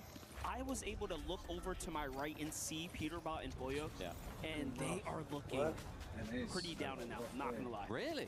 Their energy right now, you can just tell they are frustrated with that game 1 performance. I think game 2 was a little bit better, but Peterbot had the solo clutch. Yeah, Boyo not how you want to play it out. No, and Levin spoke about it at the beginning of the day, where it was like he wanted to see Peterbot actually stepping up to the plate. We saw at the summit, Boyo getting so many of those solo clutches. Need to see more from that duo. A lot of people would have said that is the other team to beat. Of course, one of them, Sky and Shark and Teeny, fighting up against Rapid right now. This is a big battle up here. And unfortunately here, Shark does go down for them. So Rapid and Cold win out this fight. Nicer game from them, that last one. They actually made it into that end game. Much more of a solid performance. And I think we expect big things based on their group's domination. Yeah, that last game was a full circle moment as well, because in game one, it was Muzz and Sphinx that took them down, but they repaid them back in that end game there. So back and forth action happening. Ultimately, though, you can see Teeny and Shark's gameplay continuing to just be a sound, almost foolproof strategy. Even here, not opting in to take a fight unnecessarily unless they have the advantage, that SMG not being the best to engage with at range. But it's just popping a few times, just let them know, hey, I'm here, you go that way, I got this. Yeah, not a problem there. And the thing about Shark and Teeny is, even if one of them does go down early, they have that ability just to recover their game really, really effectively. Liwa Romero, what a start that these guys have, particularly in that very first game. Expecting big things from them. What a performance in groups. Unfortunately for them here, they are going to go down. But that's a team that have shown they can win as well. So, again, match point format. If you don't know how it works, 350 points you have to reach, and then the very next game you can win, or have to win, and then the tournament will end. So I think it almost makes it important for the teams that maybe you don't expect to win the whole thing to actually have a strong start as well. Because if you're one of the teams that maybe you'd be happy with the top 10, you've got to have a good start, because you don't know where the tournament's going to end. You can't grow into the tournament like we've seen some other teams doing. So getting a strong start is super important here. Yeah, I think Cold and Rapid kind of labeled it best. We already knew that they were a team that can play very aggressively to earn their way to the 350-point range. However, playing for a win is not typical in their play style, going for high ground. But what they had mentioned was they're going to stick to their normal stuff, stay consistent, play well, then go all in for high ground. We're seeing a much different kind of approach here, though. For Shark and Team, it's almost like, hey, we want to win everything, which I think is really important, too, because it almost makes it feel demoralizing to the rest of the lobby, because as you know, clearly, winning is going to give you the most points anyways, just in general, right? So there's no reason to kind of beat around the opportunity. You kind of just want to go for it. Yeah, I mean, if I was one of the players in the lobby, I'd be sick and tired of seeing these guys' faces and the big screens at the back there. They keep winning games non-stop. Oh, look at how close this was right here. So Kanata just rebooted in. Already Victor V was on top, but Shark points. captures Kanata off the fresh reboot. That could have went absolutely south for Victor and Kanata, who are 0 points game number 130 in the last round. So sort of closing the gap, but nearly getting left behind. Again, they need to wake up. They need to pick things up here. For the beginning, as you get to see the leaderboard on the right-hand side of the screen, lots of teams that still need to have a bit more of a comeback in this game. Bolts and Acorn there, Pollo Peterbot, Salvatore Yassin, Pablo Chino, Victor V, Kanada, the bottom 5 currently. It's not down and out yet, of course, but you want to make the most of all the games that you can here. Peterbot and Pollo. Want to see them in this end game, want to see them as a duo as well. They're a team that we know can win. We saw it in the groups, and the sort of team that can just run away with it. But remember, even in the groups, it took them a little while to get going. They won that last game of Elite Stronghold, then they went into Slurp Rush, won the first game of that, and then they finally got into second, third, and fourth gear as they got towards the midpoint of the tournament. We might only have 7, 8 games today, so you can't take that long. Yeah, it's a great observation. Peterbot and Pollo definitely performed much, much better on the next map. They didn't actually start the tournament hot off either during their group stage. They had, in fact, a fairly bad performance for the first 2 or 3 games, sort of figuring it out towards the later half of the Elite Stronghold map, but it was the Slurp Rush that they really began to take off. Now, let's be honest though, so did Shark and Teeny. That was their back half of the tournament. In fact, they outpaced them by a fair amount. Sky and Scroll have a lot to prove, though. They were sent down to that survival stage, really just barely inching their way out. It was quite the nail-biter at the end, though. Sky and Scroll did, in fact, turn up all the way. Look at this, though. Shark and Teeny versus Kanata and Victor V. This is a big fight here. It's always a problem when it's a 2-on-2 because you can see yourself potentially sent back to the lobby permanently. Victor, a huge shot from Kanata. Okay, both sides exchange here. It's Shark who gets the siphon, though. That's going to be a changer for this entire engagement. Had it been the other way, this probably wouldn't have actually been a good thing for Teeny to push, but Teeny's feeling confident. He pushes out. Victor gets out of there. That could have gone south. Yeah, definitely could have. It's the last team you want to be fighting here early game, particularly when you're in the bottom half of the leaderboard like Victor and Kanada are. Important to see what that team can do. We saw some really nice solo clutching from Victor V the other day, so I want to see that again. I want to see that reflected here in the finals, because it is just that different level of pressure. And I think it's a newfound confidence as well. Yep. You need to have those moments. Players like Victor V and Kanata need those clutch moments on LAN just to change their mentality, just to prove to themselves, hey, what we're doing over on NA online in those types of lobbies is working, but translating it into in-person is definitely a whole different skill set. We've seen a whole newfound confidence even from players like Faded and Khan. Yep. They have had a relatively great overall consistent week so far. Here today, already at 0 though, not quite having the fast start, and you know, it is a little bit of a surprise to me. I thought we would see more teams doing that kind of just drop immediately, take that initial whatever bus path it is, fight, but it's not exactly going that way. Well, that's the thing, it's finals, you know, and this is what I was saying at the beginning of the show when we were sort of outside, that I feel like the pace of the lobby will play differently. We saw a lot of eliminations early game, we saw lots of action, but this is a whole new level of risk, and like I mentioned earlier, you need to have a good start, and if you're taking those risks early on, you're not setting yourself up to even have a good performance, let alone actually win the whole thing, because yeah, maybe Shark and Teeny run away with it now. They win in Game 7. If you had a slow start, it's an absolute disaster. Big full elimination for Goofy and Z-Dog. OCE was in 5th place coming into this one. They were holding kind of strong and steady, but they are going to be the first team to get fully eliminated now. Goofy and Z-Dog, the singular representation here on the finals lobby. Almost had the only Spooks arrival, survival, call it what you will. They played very well. They came so close, but now it's all up to Goofy and Z-Dog. This is the best we've ever seen, actually, OCE off as far as a start to a tournament. I think they've ever held 5th place this kind of early, so you really got to respect their ability to perform right now. Unfortunately, they're out of this game, so everyone else is going to be catching up, overtaking. So that's really where they get to test their mettle, test the wits about them, see what they've got, whilst they're watching on from the sidelines. Peterbot and Poyo, though, set in a nice position right here. Top-tier trading towards the north side of the zone right here. The only POI, at least half of it, is going to be in this next zone, as they're just looking to wreak havoc with that Mammoth. We saw Peterbot doing it so much in the group that he was playing in, of course, group number 1. And with that mythic shotgun as well, that is one of those shotguns that you can just get right in the face. And it's so good from close range. He's almost got the perfect loadout right there, especially for his playstyle. I mean, Romero and Liwa. Lots of expectations based on how well they did in the actual groups. But surely coming into the event, the pressure must have been off. So it's nice to see them stepping up to the plate here. Yeah, I think if anything, they performed so well, they might have actually shook all the nerves off. Yeah. Because they have continued to remain consistent. Mini PO also, talk about pressure for all of these teams here. Salvatore Yasin has Middle Eastern obviously on their back. You have the Japan region on Mini Poyo's kind of side there. So really fun to see Fukun and Mini PO continue to kind of step up here. So far so good. The zone now pulling far towards the east here, and it's going to continue to go that way. Let's see how things are looking. There's a lot more teams playing Storm than we saw in that previous game, particularly. Seems like teams are wanting to have a solid start, stay inside of the zone, not take too many risks. But now we're sort of getting a bit more risky. Lovely from Romero and Liwa, showing that chemistry right there. They're closing in on Yasin as well. They're going to take this duo out if they can, as quickly and as efficiently as possible. Yasin is inside of the box. Salvatore and Yasin are out. That's Liwa and Romero that do it.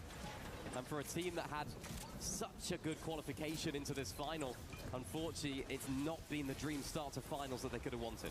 Yeah, that's pretty tough. You know, we're just talking about teams playing the Storm. Yeah, you play the Storm because it's safe, because normally you don't get into these types of all-in clashes like you just saw there. But when you get 3-2-1 and you're kind of greeting on the HP pool, right? You're running around all weekend like that. Yeah. That can be a big problem, as you can see right there. Same thing, Lua might get a taste of his own medicine now. Chino and Pablo Wingu.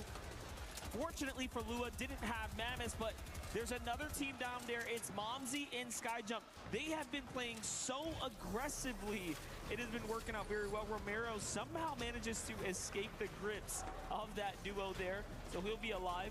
His teammate will be able to get in here. Only 30 seconds remaining, but obviously it's enough for Lua to get back in again. Yep, more than happy with that. For that team, Momsy Skyjump though, they're a team that have the French fans on their side. really happy to see actually both of our French teams qualifying through into the finals. Lots of fans of both of these teams, and whenever they're on the screen, whenever they're picking up on a limb, there's always that hype, there's always that energy that you can feel in the crowd right here. There goes Dom, though. Down and out. Dimash just have to solo clutch for now. As reboots are about to end, that's a horrible time for Dom to go down. Shark and Teeny are going to be licking their lips at all of this loot. Unfortunately for them, the zone does pull quite far, so they're not able just to sit on that loot and enjoy it and reinvest a lot of those materials that they could build up into a massive base. But again, I like this position from them. I like where they're at. They're not on the same side of zone as the majority of everyone else. Shows they have brains as well as skill. Yeah, they have an incredible setup there. A huge metal ramp just to look over, not even protecting their backside because the way the zone played out, and then they go into that fight and end up obviously being successful with it. That's a great way to kind of start the end game to your tournament. Oh, Darm did get to just slip back into the game though there, so he's not completely out. I was curious to see if the timer was going to be enough, so he does manage to get back into the game, rebooted. Shark and Teeny use their extra shockwaves, though, to make it on over now. And they're already starting to position up for some eyes in the sky here. The first are going to have to get through Peterbot and Boya, who's holding the opposite side. Sky and Scroll on the other side. How are they faring here? Plenty of duels all around them, but it's looking pretty decent. Big moments here for Sky and Scroll. We've talked about it all week. AGAL watching on. The club championship at stake. Huge, huge moments for them. And Shark and Teeny, could they be setting up for another victory royale right here? You cannot put it past them. They're the sort of team that can take this tournament and have an early dinner because they're just that good. But who's going to play spoiler? Which is going to be the team that's really going to take the whole event and really surprise us? There's always one. Swizzy and Pixie, great start to the day. Unfortunately, the second game was an absolute disaster. Nice to see them in this end game, though. Still no placement points, only one elimination point for this team. As Khan looking to try and continue a lot of that momentum they got as well from yesterday. Taking down Yomzo, taking down Josh as well. So Yomzo and Josh dead. Big setback for NA's Elite Yomzo and Josh there as they get eliminated just under Swizzy and Pixie's sights there. The pressure was too much to deal with. Shark and Teeny have effectively taken the high ground. Muzz is playing second height off to the side there. Salvatore Yasin, Goofy Z-Dog, Josh Yomzo, the first three duos now out of the tournament here. Placement points will start being rewarded here after the next team starts to fall now. So this is the critical part of the endgame. Mini PO RPG into a catch, almost gets full box there by Vico. Gotta love that play. Legendary RPG with 8 rockets is nothing to scoff at. That is quite the loadout. That is definitely, and it's a nice opportunity for them just to clear out a lot of those low ground layers. We've seen these guys playing in this sort of section of the lobby as well. They can play high, they can take high. Vico down though, there in the feed to none other than Dimash, and Malibuca's in trouble as well, trying to escape, only 49 HP, having to invest a lot of those materials to try and stay alive. Tries to find an opportunity to pop the big pop, but not going to get one for the time being. Now has the Storm to deal with as well. It's not just other players, it's the Storm, and now he's dwindling in terms of that white HP as well. Plenty of builds for Malibuca to actually make his way into the zone, but he needs to try and find some of that Cypher. No white HP effectively on Malibuca. Just needs to try and find one big shot, one opportunity to stay in this game, because remember, no placement points, no points at all. Yeah, hey, that's Higgs' skin. Definitely the Mets though on Malibuca to move right there. Definitely impressive to say the least. Meanwhile, Romero trying to stay alive here and earn as much more that he can. Oh, yep, they're going for height. And Nosif though. Francis I don't know who that was. Big pop from the crowd as they see their favorites going for height. The Izzy buff is real. Meanwhile, Sky and Scroll, AGAL, a lot riding on the line here. Millions of dollars separate them on the club championship leaderboard. This can go any way. Sky Scroll though, still 0 elims, nothing earned just yet. Finally, 16 positioning points starting to come in here. Peterbot Pollo, what's the loadout looking like? Still plenty to work with. Good amount of mats. They're at second layer as well. They're thinking about it. And crucially here, they're together as a duo in the end game, hoping that they can keep that going throughout the rest of this game as well. Lots of shots for Izzy and Nosif in the crowd right here. Peter's low. Left his wall open for a little bit too long right there, as Malibuca is the one that goes down there in the feed as well. So Vico Malibuca, I don't think got any points out of that game. Shark and Teeny, though, had to get relegated down towards that low ground. Izzy and Nosif took it off them, but these are the guys that can really make those high ground plays at the most efficient times. They're waiting in the wings. They're waiting for their opportunity to pounce. And for Shark and Teeny, they know when to do it. Yeah, definitely, but you can't make any mistakes now. You see, you're gonna get punished if you drop the ball here and now. Team still alive. Shark, Teeny, Skyjump, Mumsy, Izzy, and Nosif on high ground. Swizzy and Pixie are still in this game too, so the boys are adding up here. Sky and Skrull working their way through the layers now. Bolts is gonna fall to Pablo Wingu there. Sky and Skrull, still no eliminations here this late in the game. Pollo takes down Pixie. That's a big as well. Now, big scrappy fight though. Sky gets caught there by Acorn, caught in between the crossfire. Cold and Rapid 2 are at 4 eliminations now. Cold and Rapid need a huge game. That's how it's done. Catching Sky off guard right there on the low ground. Cold and Rapid, they're looking to prove that they can win games, to silence the doubters, and to keep plowing through this lobby. Peterbot drops in the box as well, trying to find a shot. Doesn't quite get the elimination. Still full HP though, gets back towards Pollo, who does actually pick up Fukun, and now these guys are keeping on going. That's the biggest and most important elimination they could have gotten. That's the refresh that Peterbot and Pollo needed to get back in the game, but now you have a problem. The problem is Shark and Teeny are comfortable. Skyjump and Mumsy also have their refresher, and Peterbot and Pollo didn't get enough material from that, so they're gonna be likely forced into the low ground. Pollo kind of leading the charge here. Peterbot playing Fragger right now. Izzy and Nosif playing the you cannot take my high ground strategy. Victor V, Kanata in the low ground. Rapids down to a single shot. Victor goes in for it. A huge elimination now for Victor and Kanata. This is going to end up being a clash now for Mumsy. Skyjump into Peterbot and Pollo. It's Peterbot and Pollo trying to play those mid-ground layers as well, trying to get as many of those elims as possible, make the most of this game. Shark and Teeny still in this lobby as well, a little bit timid compared to everyone else. And Shark takes down Peterbot. Two Titans going head-to-head, and Shark comes out on top right there. They just can't get that refresh. Material starting to dwindle. Players coming on down. Mumsy crashing into the top of the box of Teeny and Shark, but look who's still up on high. It is Izzy, it is Nosif. They're miles above the rest of the lobby, not even giving Teeny and Shark an opportunity to look up. But Shark and Teeny, they're looking, they're assessing, they're looking to see what they can do next. They're dropping on down, tumbling on through. Huge shot right there. Nosif goes down though. Izzy has to stay alive. This is crazy. Shark is still in it though. He ends up falling. It's up to Teeny. Teeny's on the siphon, but it's not going to be enough. Izzy is even surprised himself. He couldn't believe he managed to stay alive there. In the end, what a fight. What a fight, and what a well-played high play from these guys. They played it so much higher up than the rest of the lobby. Nobody else had launch pads at that stage of the game. Nobody else could have the time to actually overdrive grenade up with the Fizz. And the crowd are incredibly happy about that one. We've seen them in these end games. We haven't seen them win yet today. We've seen that they can overall.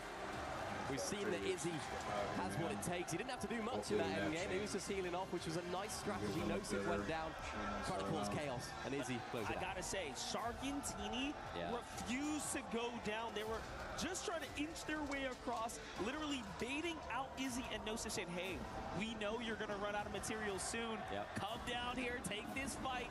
And in the end, they actually win the clash, even with the high ground team starting to run out of material there. It could have really gone either way. Peterbot, unfortunately, does fall there a little bit early, and Victor V and Kanata could have had that low ground wind as well. But either way, that's a huge jump up, even for Kanata and Victor V. They started that game with 30 points. You want these end games. If you're Peterbot, you also need these end games too. Yeah, you can see that momentum as well. It's just even about the confidence, the momentum mentally as well. As we take a look at some of the highlights from that game, what I really liked and what I think is really impressive here from Teeny and Shark in particular is that they didn't necessarily force the height. You see Izzy actually shockwave or overdrive all the way over to that POI. No doubt he's looking for some white heals at some point there. But Shark and Teeny, they understand they don't need to win every single game. They don't need to risk playing high every single game. They saw that Izzy and Nosif playing it so high up. And these guys just want to get to 350 points and get that win at that point. It's kind of an interesting strategy. You see that Izzy and Nosif just showed us that if you get high ground early, but you secure yourself in such a way that you go for ultimate height like that, you can actually just walk away with a full free end game if no one launch pads up. So that was very interesting overall. Love the reactions that we're getting right now. Crowds on their feet. People are just cheering for what's going on here first. Nosif, of course, and Izzy there. Still excited, still kind of living off of the French teams once again continuing to perform here. What is it? What is it about when it's hosted on your home territory? Yeah. You know, something just clicks. Yeah, it's great. And I want to hear from the winners myself. The fans do, the crowd do. So it's Izzy and Nosif standing by with Zeke and Luton. Guys, first off, EWC, make some noise! Oh my gosh. Yo, what's going on, brother? How you doing, bro? We're watching EWC, bro. We started very, very early, bro. We've already been streaming for how long? I don't even know. 2 hours, bro. 2 hours, bro. It's been a long stream, bro. Early, very, very early, bro. We started at 5:40. What's up, bro? Yo, what's going on, brother? What's good? What's good? We're just watching EWC chat. We just got a win by this team right here. They just won a EWC game. We're just kind of watching EWC. I sub. I appreciate it, bro. Yeah, bro. I've been live for 2 hours, bro. And we're not even close to halfway, bro. We're just going to be watching EWC. I'll be playing games later with people if y'all want to play. So let me know if y'all want to play later. I'll be playing around 12, maybe. Depends what time this ends. What's good? What's good?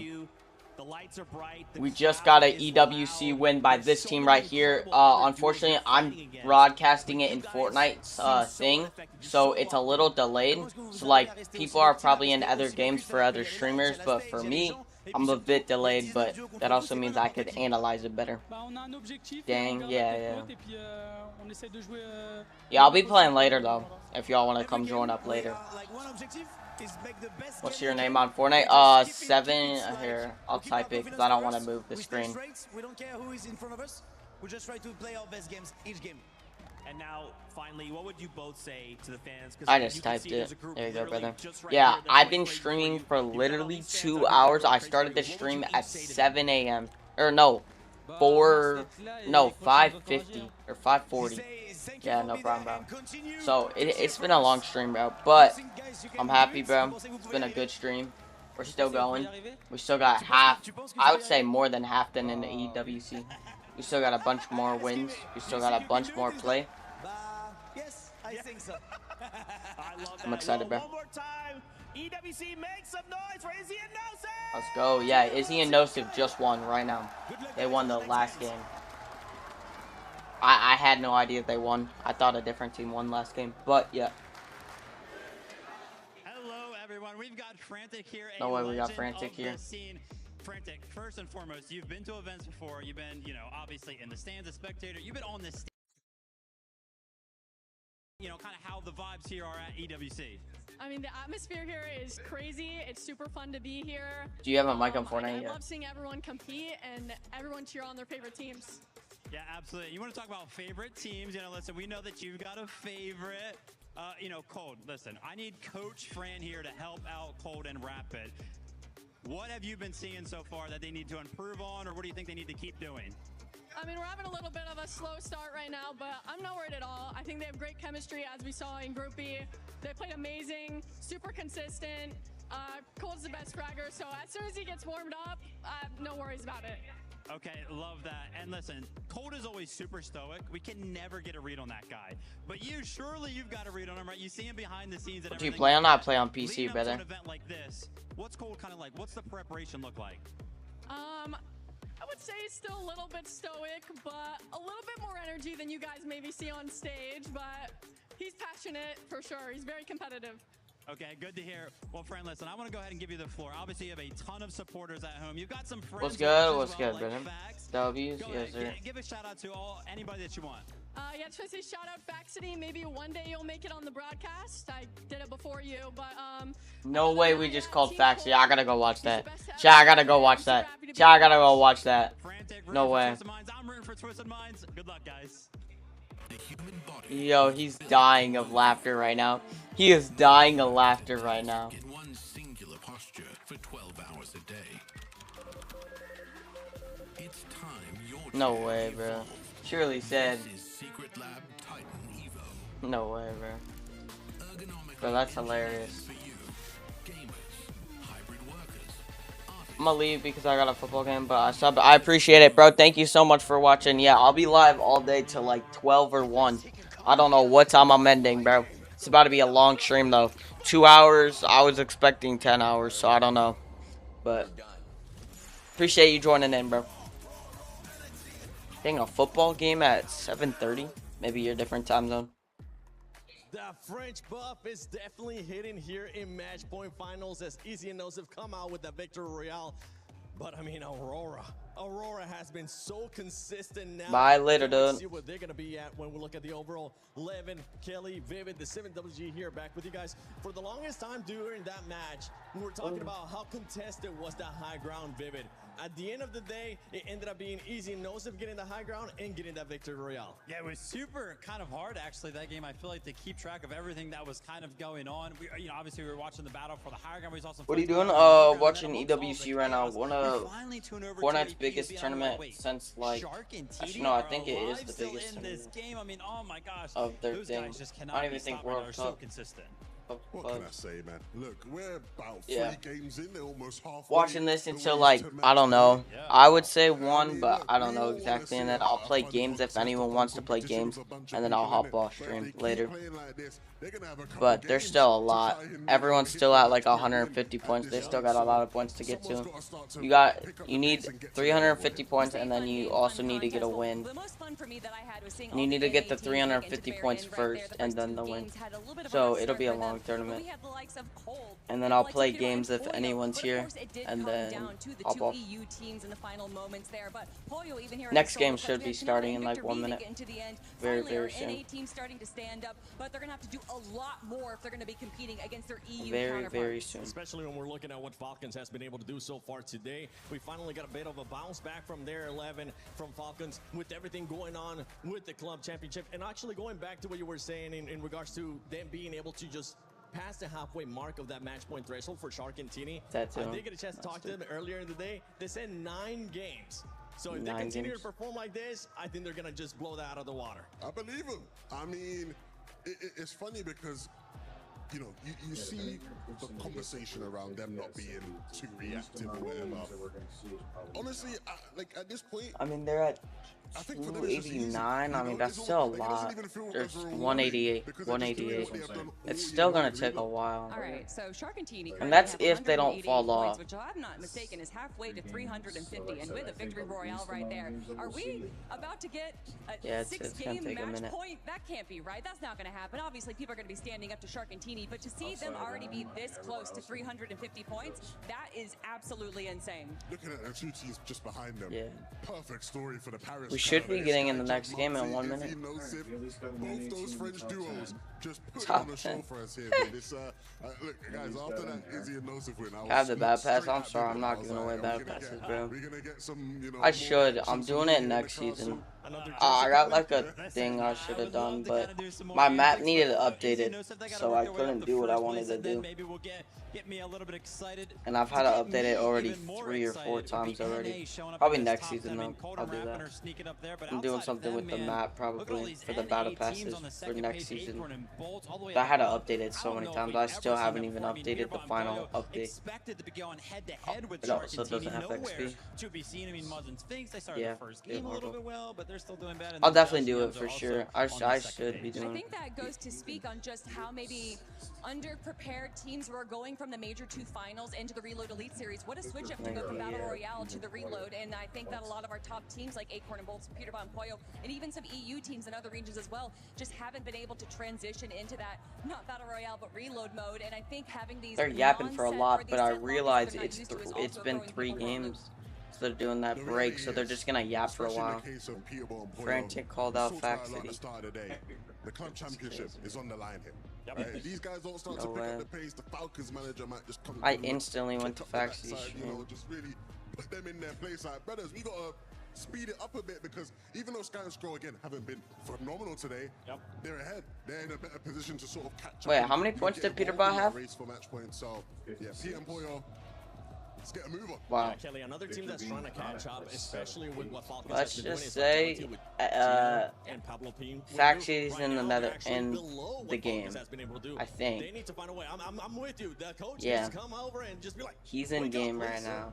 Yeah, we're really excited to watch them today. We actually talked about at the start of the show. I don't know, because really it's probably. necessarily But go to these Faxity stream. Look at elimination Pete. teams are more about going for the passivity, but it seems Yeah, like it's really the Fortnite broadcast. It's not even on YouTube. sure that they grab a Yeah, handful of because eliminations I'm every watching her single yap right now, time. Early mid and I'm later, watching that depends on Faxity, how the player is able and to play he's the watching meta, but for these gameplay. teams that are kind of just foregoing the eliminations and just You going play for VR? first blood, Nah, they can't do that. They unfortunately have to not, make a bro. change. I've never played VR in my life, bro.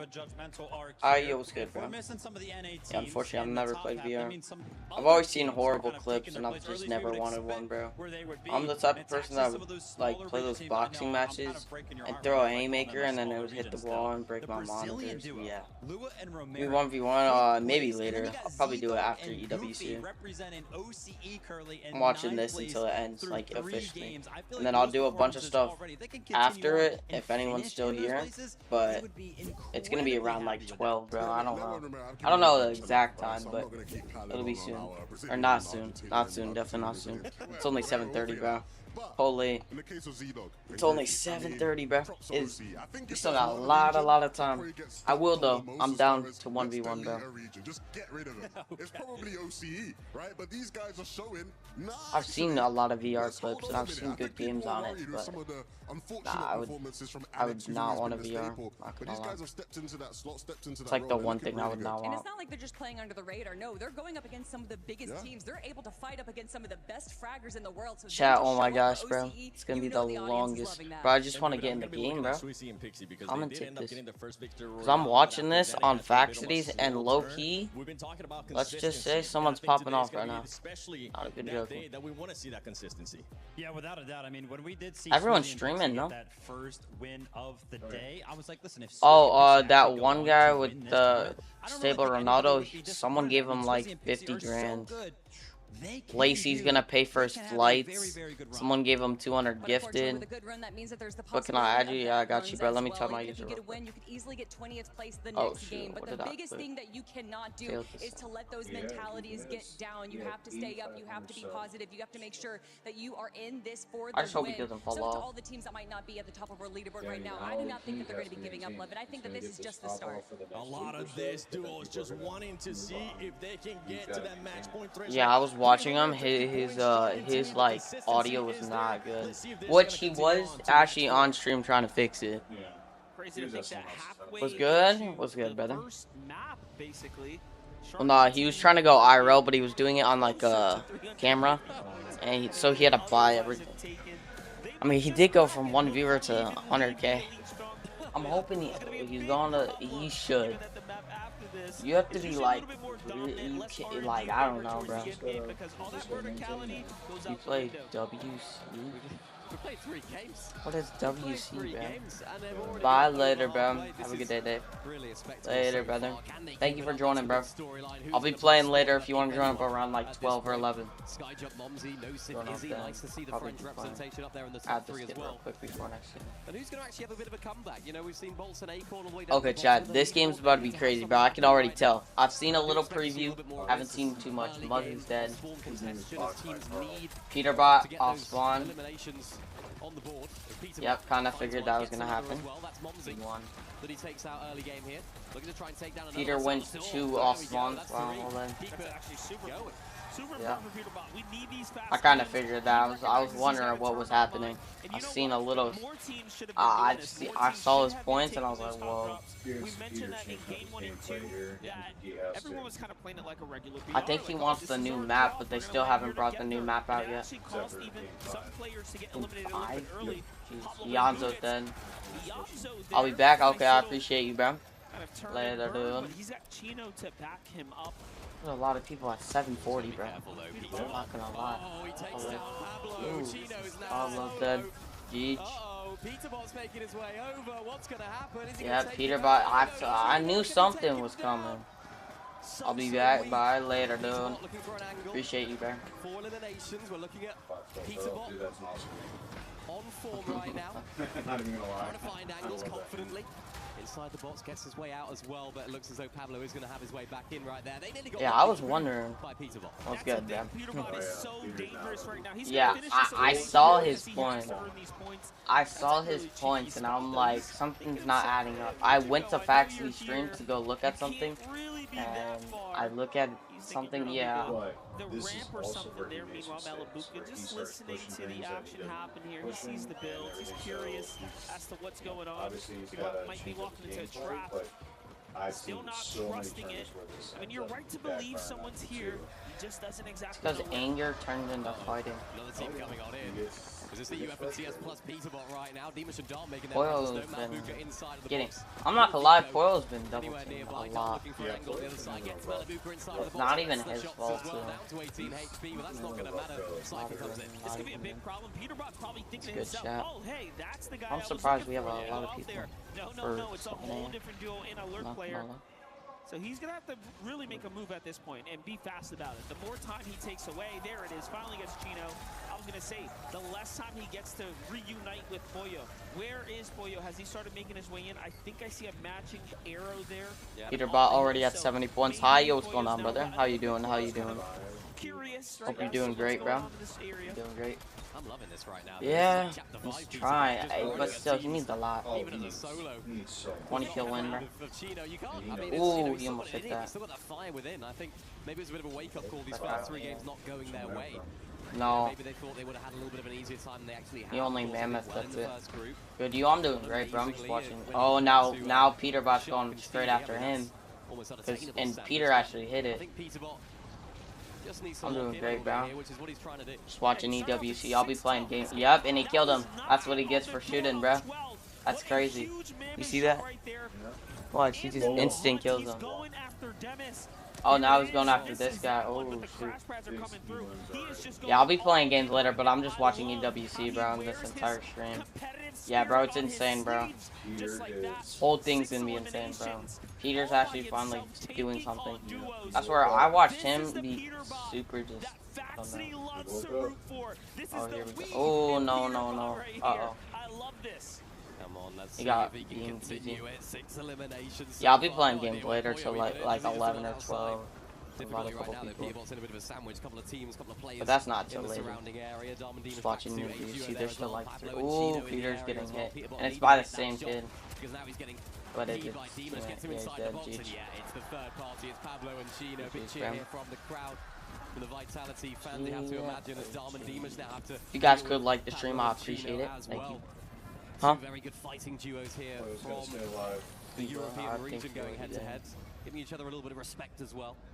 But that was electric there from Peter. I got a soccer team state championship today. Wait, did you win? What time is that at, bro? This is the strat. Love you, bro. It's little things like that Hope you win, give you dude. information on, where teams are landing, which teams you're. Yo, Higgs is sleeping on stream. He did that 24. Look. Peterbot deserves all the praise here. That's the highlight reel that. Yo. He didn't make it, bro. Not him. Hey, bro, you got this, bro. Stay locked in. You got it, bro. Just like what Peter's doing, bro. Peter's doing horrible, and now he's locked. He's got another kill. He's almost at 100 points, and everyone's at 180. If he pops off the next game, yeah, it's possible he could come back. Yeah, that's a big one for them. Shark on like the side. Down that leaderboard after a solid start. Teeny and Shark also. Finks is dead. Calm at the beginning of the game. Bro, I keep thinking. I don't know. There's like this guy on Discord that I help with Fortnite Creative, and his name is like that. Yeah, it's like, but I think he has a different letter. So I keep thinking like, Here to match number 4, they found themselves more closer I could to actually 15 find it. instead. So still much more to be desired. Sky and Scroll have seemed to have caught their mark though.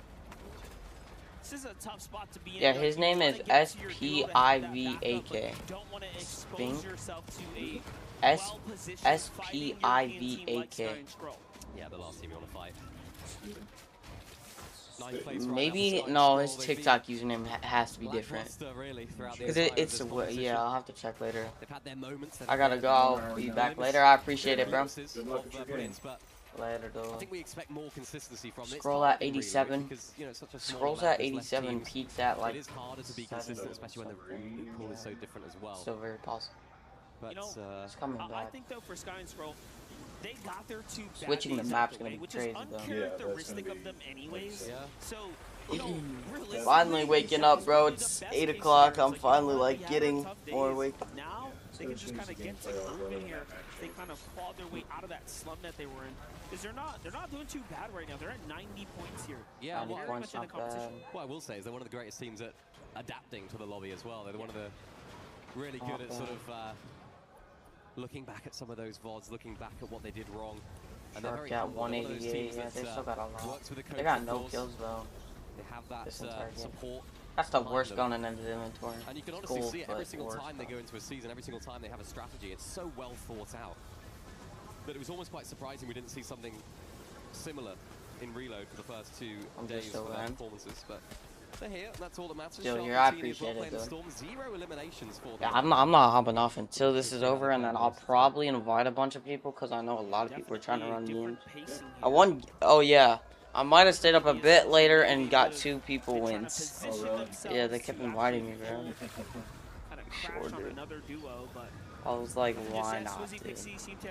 Continue to kind of pick on Goofy here. Goofy hasn't caught a break at all. Yeah, the other one we got 20 kills, but then we got 2nd place. And then we played one more game to try to win. And then we got some kid's crown, and then we won. It's pretty tough for OC right now. Cammy and Hari as well, 6th place right now. We haven't seen a major amount of those guys, but not too many playing Storm. Right? You know, they're kind of flying under some are playing Storm like backpack, and some are playing really close up. Oh wow, look at that, all the way at the top. Yeah. At the moment. Holy jeez. But they probably have a launch pad in this. That's the best rotation. With the ability that's on display. The I haven't seen Peter team from Argentina. Maybe they just stopped popping off kills at least. Hopefully they're still alive. Oh my gosh. Dark. Shark is doing good. They need 350, right? You don't want to do that. Oh yeah, I think I know why this is more delayed. How Higgs was talking about how he was trying to get that like right to stream it. He has like a different thing, I think.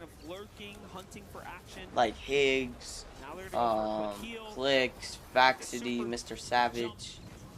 They'll be off to positioning for the end game. This is the same exact strategy they employed last round, by the way. It was an eastern zone.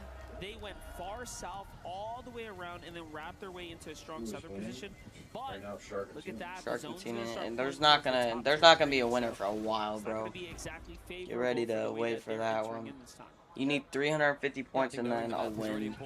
Knowing where those static launch pads are, it's going to be crucial. Has been crucial, part of their strategy. It's going to take like 3 or 4 games. Especially because of the fact that this is the biggest tournament and Pete will probably try to do anything. Looking like they're trying to get towards that dead side of zone. They're flying way now, everyone else. has Peterbot been kind of bad and could probably die doing that? Probably. But that's still probably another hour away. There's still an hour of people trying to get points. Then you could maybe talk about it. But then still, that's only 9. I mean, I still think there would be maybe another 30, 40 minutes. Because then you're adding breaks. Who has now gone down? Was it Storm? Was it full damage? I'm not too sure. Oh wow, Shark is dead. Now having to just up the Teeny. On his own. And what was looking like a really smart play from those guys. I don't think they do, bro. I was looking on a couple other streams. They were trying to glide over. Maybe took it a little bit too risky. How was Scroll doing? Good news for Shark though is he will be able to get back into it. Reboots are not ending for another 40 seconds. Oh no though. Bad news for Teeny. Getting looked at from so many different angles. Could this be the end for Teeny? Well, Shark is back in the game right now. Yeah, but if you're wanting a winner, let's hit the closest. Given that they've expended so much resources here, so yes, Shark is back in, but look, 40 mats here. What do you Shark's back. That with your teammate? So they're gonna really have to put it all on the line and crash into another duo. you know, I don't know whether or not to like celebrate the downfall. Oh my gosh, no way. It means that we have a longer tournament life or what? Did Shark just die? Or wait, no, that was old. Yeah, that's pretty fun. I think that's the thing, though. Shark and Tenia, that sort of team that can and will get a refresh earlier on. They're a team that can just roll through anybody. So even though they find themselves in this position, you cannot Beat count at themselves. 72 points. Well, you cannot count Rocket them out. launcher. All of our duos still alive at this point. Lots more passive. Wow, hit him for 120 with the Peterbot rocket into launcher. Mammoth It's Pistol, crazy. nice connection there. That's Onto the actually team down crazy. below. Peterbot with 6 elims, Them didn't with really get too much more active after that first bout of eliminations that he was managing to get. It's a difficult rotation with so many of our teams right now rotating right the way through top tier training, all the way down towards that southeast. Sky Scroll are going to get the first jump here on the zone as it kind of pulls relatively favorable for them. Havoc, Swizzy, and Pixie are already there as well. Cold and Rapid, some of the earlier teams to start positioning in the Wow, that's insane. About whether or not it's time to go ahead Wow. and make their rotation. Chat, we got a good game here. I'm not gonna lie. We knew that they were going to have to crash in. It's Osif. Dude, it's 7 zone and every team is still up. Here it is. It's a great game, bro. That's all I gotta say. Wow. Holy. Okay, chat, let's watch this, bro. Oh my. Okay, let's see it. Let's watch it, bro. Now let's watch it. I know what's happened. Now let's see it in full action. 300 points separates Team Holy. Falcons from AGAL. Reminder, our AGL team Peter's is still at Sky 72 and Scroll. points. Team Dang, Falcons bro. team is Peterbot and Boyer, who No have one a died yet, I slow guess? start Or- to their standards. Peterbot Yeah, but we're only to top 11 20 this right game, now. getting so many of those eliminations. Those guys want to hold Ooh. on to that first place, but for Get hit a little bit. Sky and Scroll, they need to chase. Peterbot and Boyo, had they not just got third party right there, would have taken out Shark. Shark is still alive. It's Rocket crazy. launcher in hand, Mammoth Pistol No and placement Shark were points, flying though. by. Peterbot connected with them, and they were about to push for the elims there. I kind of want Shark to do good, though. Small situation can change the entire Yeah. story, and just like that, Shark continue to get the push on. Izzy Because has to realistically, put this out solo, though. One of the only players they're like the as a only solo ones right that now. could get the Gamecourt win. has also been found himself as a solo. He is in dead last. Unless, like, someone goes crazy. Like, Pete is still down a lot of points. What is going on? Teeny down though, as Peterbot goes to the flyby onto height. Huge moments here in this lobby. Shark now has to do it all as a solo, just like Izzy, who we saw have that Teeny's incredible dead. solo clutch just yesterday. Just up to Shark. Shark lower on the white HP, looking for some angles. If there's anyone that can do it, it's Shark. Hits the first shot there onto Goofy. Z-Dog in the front side. Shark only 13 builds. No, Needs to try been and find 100 something, and builds. quick still. No placement points for 60 Shark. builds. Antini, every 40 single builds. team is still 30 in this builds. game. At least as a solo, that's the first team to go down. It's Izzy and Nosif. Disastrous return Wow. to the lobby for these guys after such a good finish for the last game. Shark though needs it all Shark to is do. dead. Unfortunately, 191. They are the third team to fall in this game. So Crazy. that is our first Pete's place still alive, but with only 72. Like, still no placement. Jeez. Oh yeah, 2 teams need to die. I keep thinking they're gonna get placement, but they're not. Ooh, barely almost dies there. Hold on. It is just a messy and scrappy fight, but looks like Peterbot gets it all back under control. Switches to the hard mats now. Because he got the layer. Poyo's here to back him up. There's a Peter teammate. has Poyo low makes the call mats. for Peterbot to A come. little It's bit. gone. It's faded. So it's The 500 shots wood, land but through. Peter's got the RPG. It's left or right. Which way they're gonna go? We're just gonna have to see. yeah, this is gonna be crazy. Momsy, Sky jump Momsy back to going high for height. ground. Wow. Oh, he going max height. He got it. He got it. Ooh. Oh my. He just died. How do you airball that? No, truly. Oh wow, Cold gets a kill. Just up to Cold. Rapid's dead. Scroll's almost dead. 87 points. Peter with kinda height, but not many mat. Nah, he don't got. He has like no max. Finally, could this be the game from the very He offset got like no of max. this game? We saw a different side of Peterbot that we haven't seen in a while. Prime Peterbot could be He back. got Could they be height. setting themselves up for the ultimate comeback? After Sky such a barely shaky alive. start, to do it for them, to do it for Falcons, and to do it for their legacy. And I like that too. He just drops the RPG. So Oh wow, Peter dropped. What was the point of going for height that high? He went that high for nothing. Ooh, 130 builds. Scroll on low ground. Look at Scroll still clutching as a solo right now, really pushing his way through this 93 lobby. points on Cold Scroll. is also solo clutching here as well. Victor B, Kanata. Kanata's gonna be the first to fall. Victor's Wow. on his backside, open though, and Scroll finds another elimination there. GG's. It's Muzz who takes down Kanata. It's Cold who Wow, he's gonna play Storm. He's gonna die. Yep. And if he shocks in. Peter, wow. Peter just got a kill. Jeez. Josh, wow. Zero bills going into that. Now they can reclaim that high ground position. Now he has height. Wreak havoc onto the rest of the lobby down. Only 80 builds though. Peterbot and Poyo ensuring they're not going to take full damage using that fizz, looking on down at everyone else. And they're looking to climb that leaderboard right now. Skyjump still alive as a solo. Remember, they were looking really good up on height until Poyo had something to say about it. This is the wildest part. All that work, and they're still not in top 10, by the way. They are just beginning to get to that position. Top 10 now. Meanwhile, Skyjump gets another elimination. Sky's still alive. The points are adding up. How did Peterbot miss that, bro? He's 1 HP. Come on, bro. I'd be hitting those. And take the fight here shortly.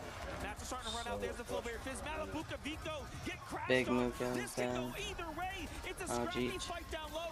Everyone's gonna have to get their hands dirty. Salvatore, cracking around the side. Oh wow, his teammate's dead too. It's a 2v1v1. Have to make a move. When is it gonna be? Low on builds though. Peterbot only got one. He's gonna have to drop it's one a 2v1. through Salvatore all the way back in the storm. Manages to make his way back in. It's a 2v1. And Pete wins. I watched that. In the finals. I watched that. This is what this cure about. This is it. Look at Peterbot really trying to live in the moment. Gets up from his seat, looks around, tries to absorb in this moment right now. He needs that. He lives and thrives off the energy. I know for certain Quicks is doing giveaways right now. are feeling good about this one. We are now they're about to take a break. I'm still hilarious at Higgs, dude. Higgs went to his bed. He's not even at his setup. Yeah. Nah, that's hilarious, bro. GG's, chat. GG's, I'm back.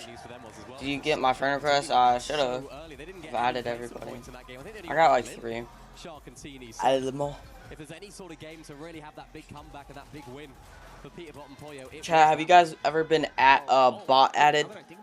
Y'all ever been at botted? Yo, screwed, bro. Y'all ever been at batted? Or added? I don't know what it's called. Bot added. I had like 30, or no, I had 99 plus bots add me at one time. It was good, but it was crazy, man. Nah. Dude, I had it midstream and I was so confused, bro. I started laughing. Started accepting some of them. How many points did they get? What, 80? They still need a lot. 90? 100? For Falcons, they just got to outperform it. So keep an eye out on that stage. They keep saying overrated. When this is going to actually end. Oh my gosh, yes, as well, and the first 4 games have been fantastic. Just looking at the reactions here, Peterbot trying not to get too worked up right now, but definitely looking better than from. Chat, there's a huge break, by the way. Oh yeah, I can see it. We're catching up on the tournament standings. I mean, Poyo was looking sick. Kanata is just. He was looking. Have they zoomed in Kanata so much? I'm sure they're feeling Look, they full zoom in. If you're at home, you're probably feeling good too. They full zoom in, bro. Take the moment, catch a breather. No way. Right back. They just full zoomed in like that, bro.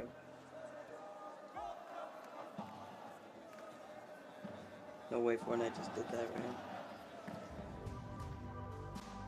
right? And now we got more ads, bro. Let's go, dude.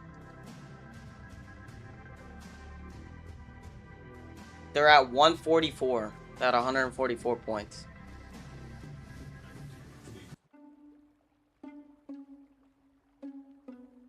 Yeah. Okay, down.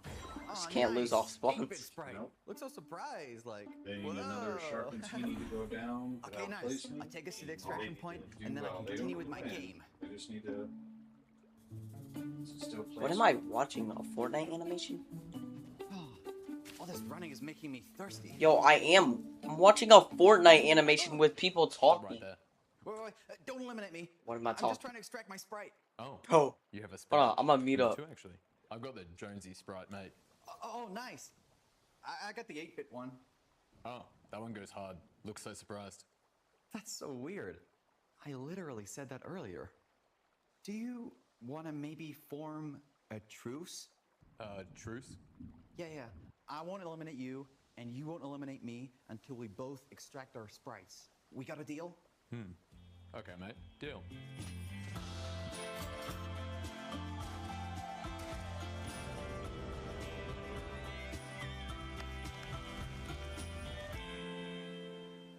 This was nice. Yeah, it was actually. What? We had a truce. What are you doing? Don't move. You betrayed me. You saved my life. You aren't trying to... My brother, I would never.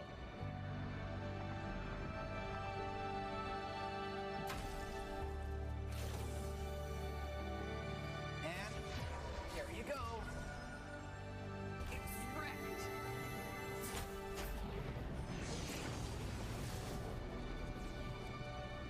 Well, see ya. See ya.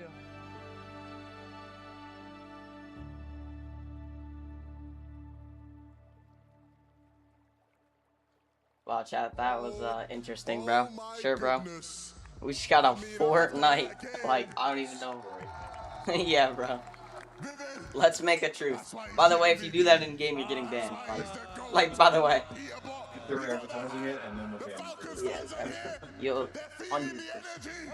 If you don't kill someone, you let them. Yeah, for sure. Like, bro, what are we promoting, bro? Figure out how to promote your game, but not get it banned. They said, I won't kill you if you don't kill me. Let's both extract our sprites. Bro, 200 bump them.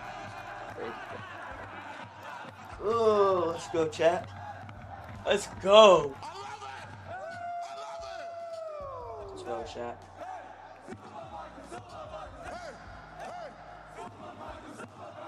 Dang, the crowd's getting loud, bro.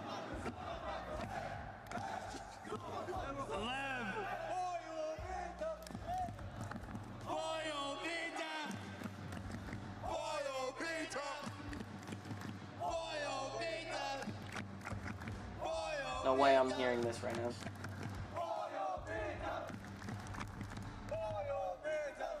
We've said enough up here. It's all about Team Falcons. We gotta keep the show on the road. Thank you and shout out. Yeah, but they just can't sell, bro. They generally can't sell.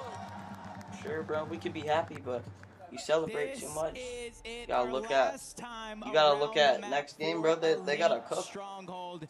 And so far, it's been the show we have all been expecting. Shark and Teeny at top of the leaderboard at one point. Peterbot and Poyo getting their victory royale, and even Izzy and Nosif continuing the run from the survival stage to get a victory royale as well. This is match point finals, Taco. 350 points. That is step one, where teams are looking to get no one's even close, bro. You're talking still 140 points still for first place to try to even get first.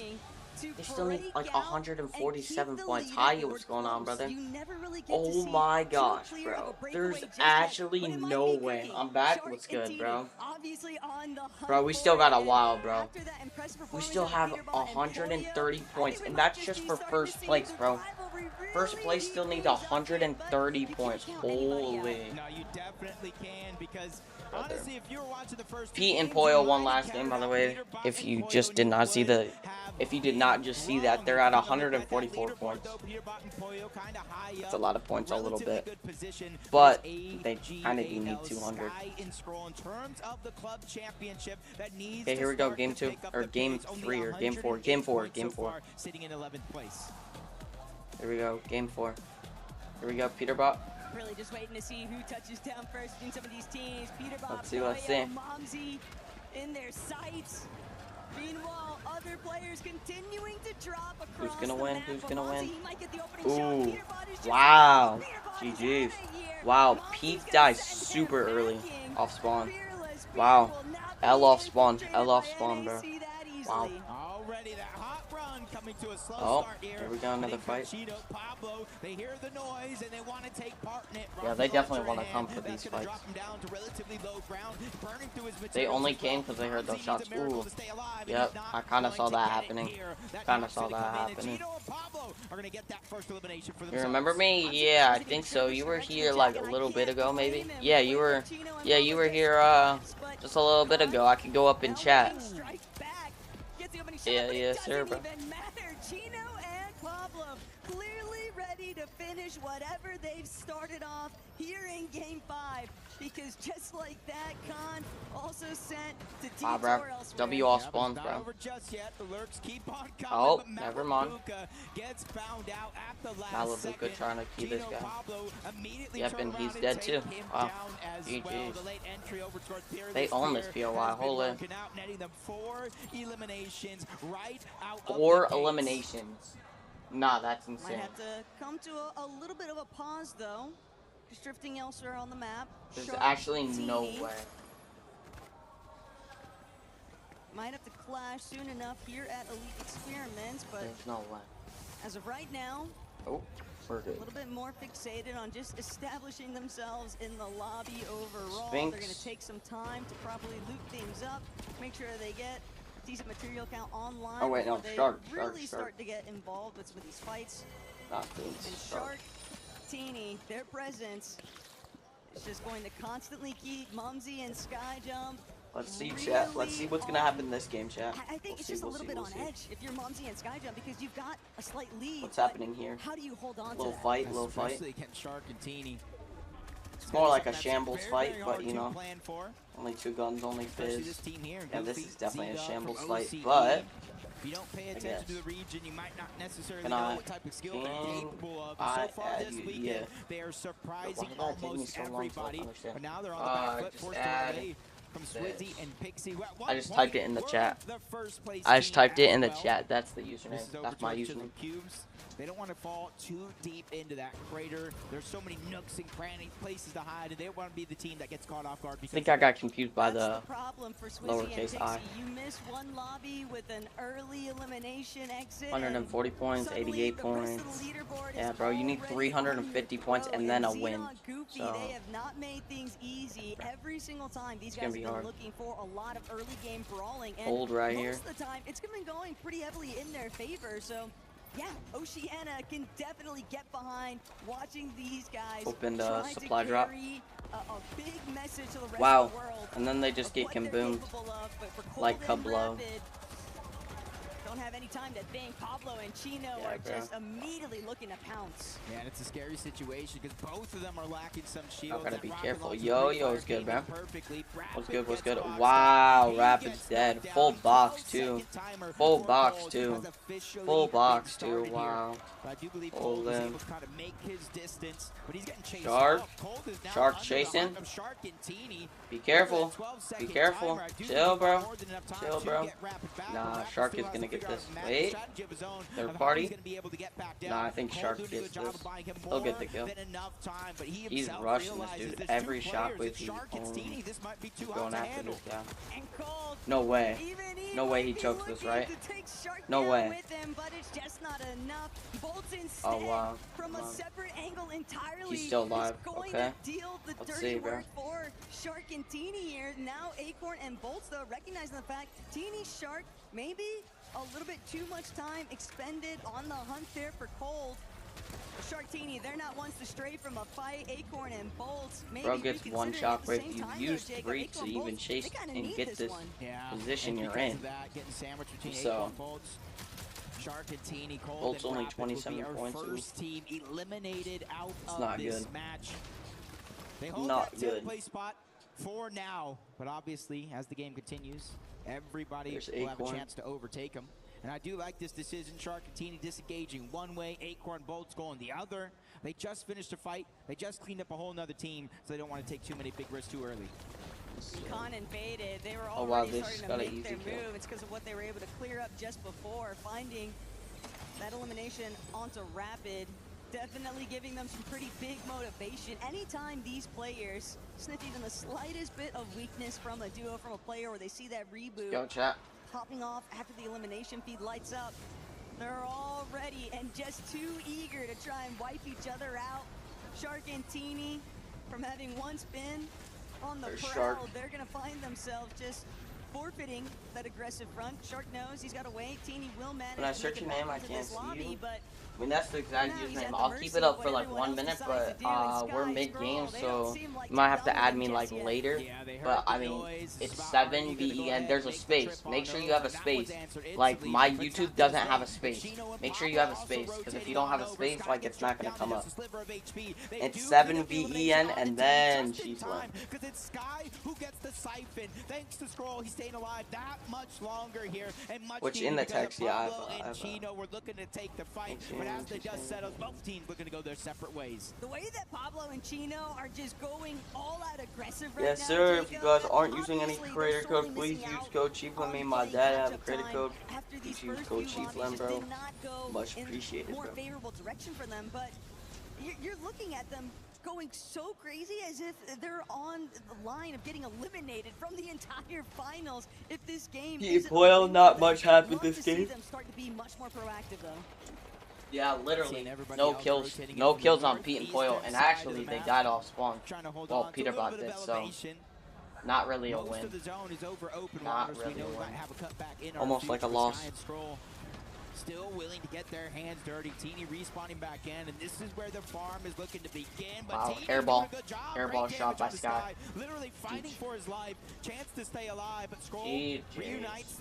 They're both positioned well together against Teeny here. I don't see Shark anywhere in sight, so I'm not sure how much Teeny help he's going to get. Hey, but if you're going to try and match up with Teeny, you best step correctly. Teeny, though, realizing might have taken a little bit too much time there trying to bail out. Shark is just... He'll be eliminated. Shark still lurking overhead, though he has managed to close some space. Shark hasn't gained a point in this game or last game so far. Out of the frying pan, straight into they need to do something. With the likes of Kanata the pressure is definitely killing them. Seemingly might have a little bit of an inkling that there is a player nearby, but don't know just how direct that notion is. And in fact, Victor V still watching his back, but they're not going to pursue it right now.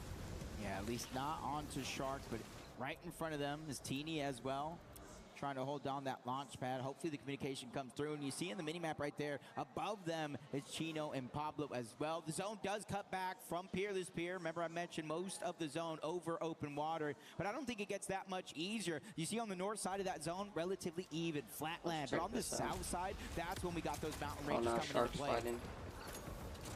Look, most players, when they get eliminated back-to-back sequences, you think that they'd want to just sit inside of the storm and take it easy, find those opportunities to loop back up and recover. But for Shark and Teeny, there's a method to the madness. They're still willing to go as aggressively as they can. And it's actually going to push Victor V and Kanata further away from them. And whether this is an intended outcome by Shark and Teeny, we'll have to wait and see. I really do think that they were hustling to get some eliminations for a refresh there, but the opportunity might have slipped them by. Yeah, needed the resources, the materials, everything there, not just the points itself. Izzy and Nosip, on the other hand, looking much better off. You see them find a med kit. They're stalling for time. They know the zone is opening up, and that's going to be a blessing in disguise. On the other side, Sky Jump, Momsy, our first. Not too much happening. I'm not gonna lie, bro. I'm trying to compensate, but there's not too much happening, bro. They're just sitting in storm. Like, bro, I just watched the team sit in storm. Now I'm just watching someone open check. Like, I don't know what to say, bro. I generally don't know what to say right now. Might even be I'm just smiling watching every someone time play they storm. look at that Not elimination seeing no feed fights. I early saw one on, fight but maybe you can't 1 get minute too or 2 minutes ago. excited just yet. Even That's if the kind of long, team bro. is having these early game storm woes, fights. that doesn't mean that they won't be able to turn things around. Come Because on, bro. how many times Try to have we see something. seen a team go through it, everything working against them in the early phases, and then one good refresh in that mid to end game, and all of a sudden they're right back in the action and potentially even able to take the victory royale. I feel like this game right now is kind of slowing down. Yes. Game is slowing down. I don't know. Yeah, everything's slowing down. Everything.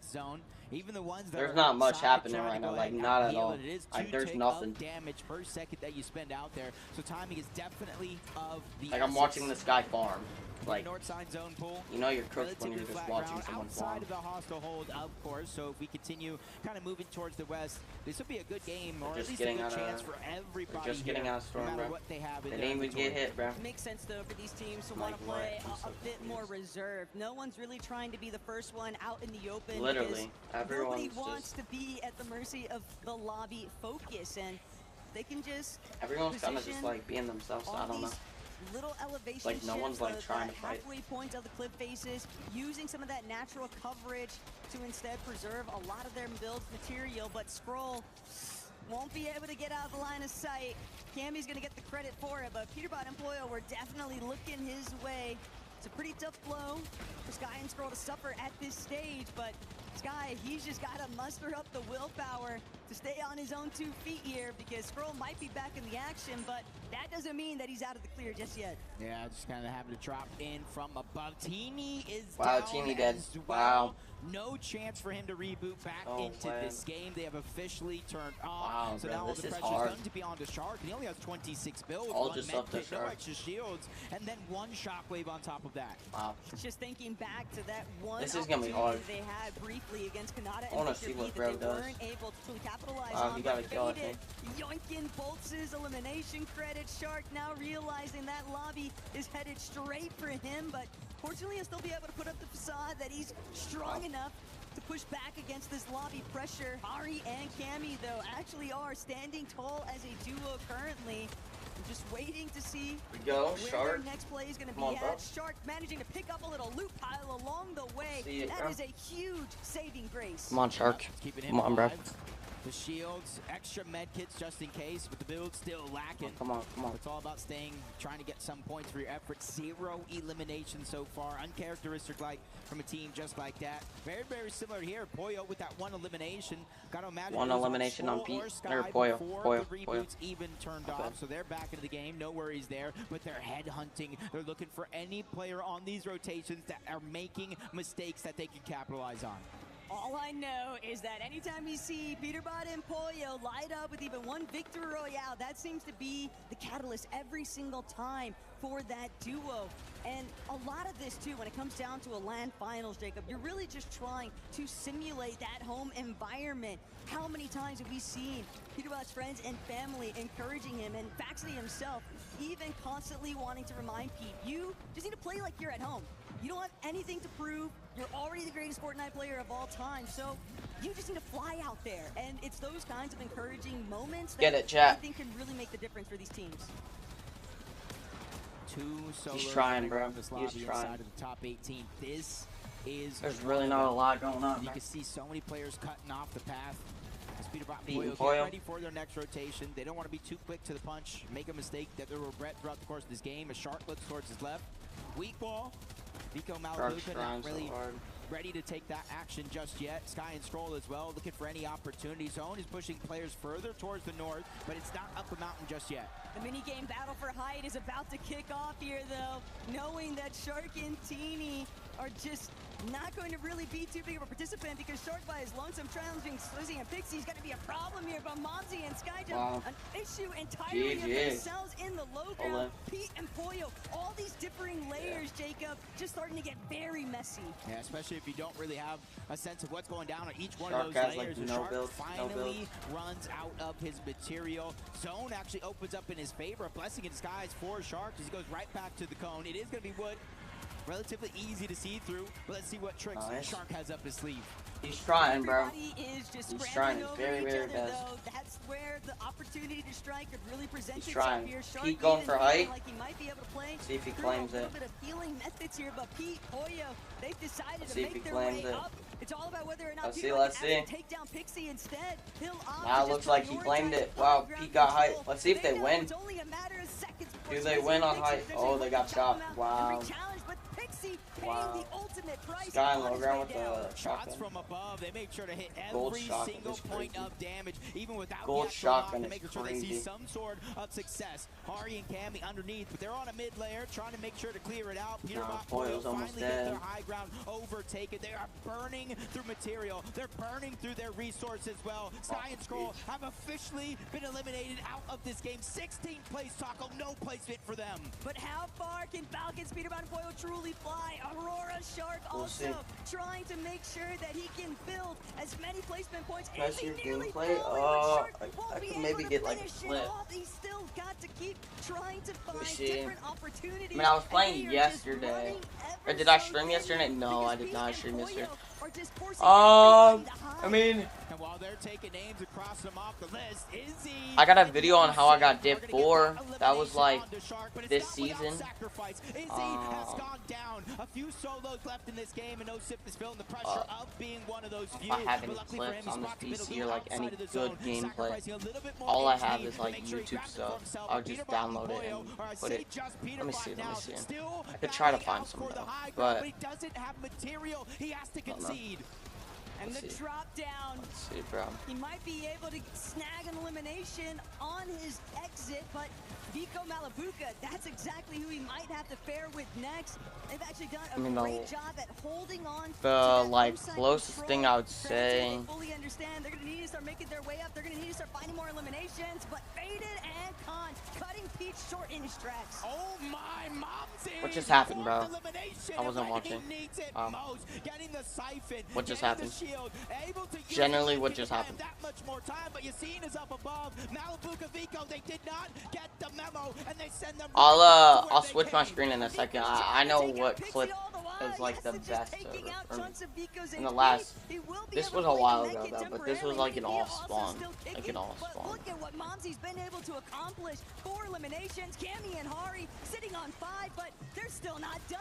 They're hunting down these last couple of opponents here in this ultimate low ground, looking back, just waiting for the moment to strike. And this is that moment. They're the only duo left in this game, but one of the solos is Momsy. We know what type of run he's been on so far. Yeah, I got a couple 2v1 clips that I could just show you real quick. Hari takes him out, but now it's But all I don't have any like Cammy clips on has this fallen, video. so it's anybody's opportunity. Let's see who wins, bro. Let's see who wins, and I can switch my Where screen. he's at, but how much HP does he really have to work with? Doesn't have any builds. Or Yeah, I do have clips on TikTok. Yeah, clips on Vico TikTok waiting too. to close this one out. Salvador not going to be able to connect. I got a couple. Wow. But it's a dodge Wow. every which way angle, and GG's. Salva winning it outright for the Middle East. They finally pick it back up.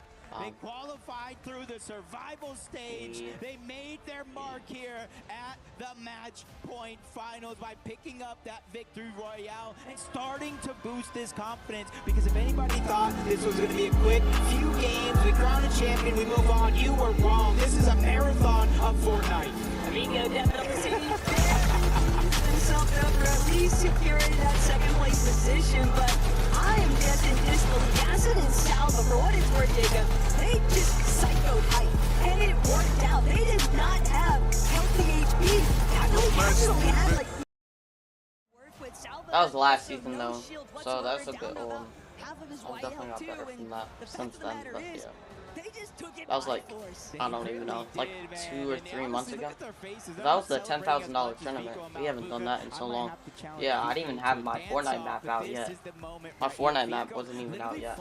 Under the radar. He had 5 eliminations. Mini Pio there went down. That stopped him from eventually picking up the material in time. But as you see, Salvatore dropped down, got a little bit of an advantage because Vico didn't know where he was coming from. And since then, he already had the pressure and made that finish. Wow, bro, GG's. Yassine and Salvatore putting their region on the map here in finals. Jeez, bro. Right, and for Vico too, back against the wall, just impressive stuff to really hold his own in those last couple of moments. But what I'm really starting to notice is how aggressive so many of our teams are starting to get in this early game action. While we're not witnessing necessarily the full elimination removals of a duo, it's just that constant tension, because The moment one player falls, they are just stuck in that reboot loop for what feels like at least 5 or 6 zones. And by then, how do you recover? That was the problem for Shark and Teeny. Yeah, they kind of were just stuck on the outskirts for so long, and they weren't really able to loot up. And we talked about that opportunity where Kanata and Victor V were kind of rotating on by. Maybe they wanted to take the fight, but with Chino and Pablo there as well, it's just a little bit too messy. And those are the little opportunities that you kind of look at. You always kind of think the big moments, missing a shot, but that was not going to be the case. But we have one of the best teams, the fan favorites, ready for you guys on the side. Skyjump and Momsy currently sitting atop of the leaderboard. A really impressive day so far, but obviously still plenty of action to come. Momsy, let's start things with you. How does this lobby feel in comparison to the group stage? Si tu compares un petit peu au group stage, comment est-ce que c'est le niveau de ce lobby là actuellement? Je m'attendais à un niveau quand même un petit peu plus élevé. I was waiting for a little bit better than this. Finalement, pour le moment, ça se passe bien. On espère continuer sur cette lancée et au final soulever le trophée. Hein. Yeah, so for now, it's Cold and Rapid could win. Kind of more easy than what we saw. The commentators asked Flix what would happen if NA wanted to bring it home. He said Cold and Rapid would get it.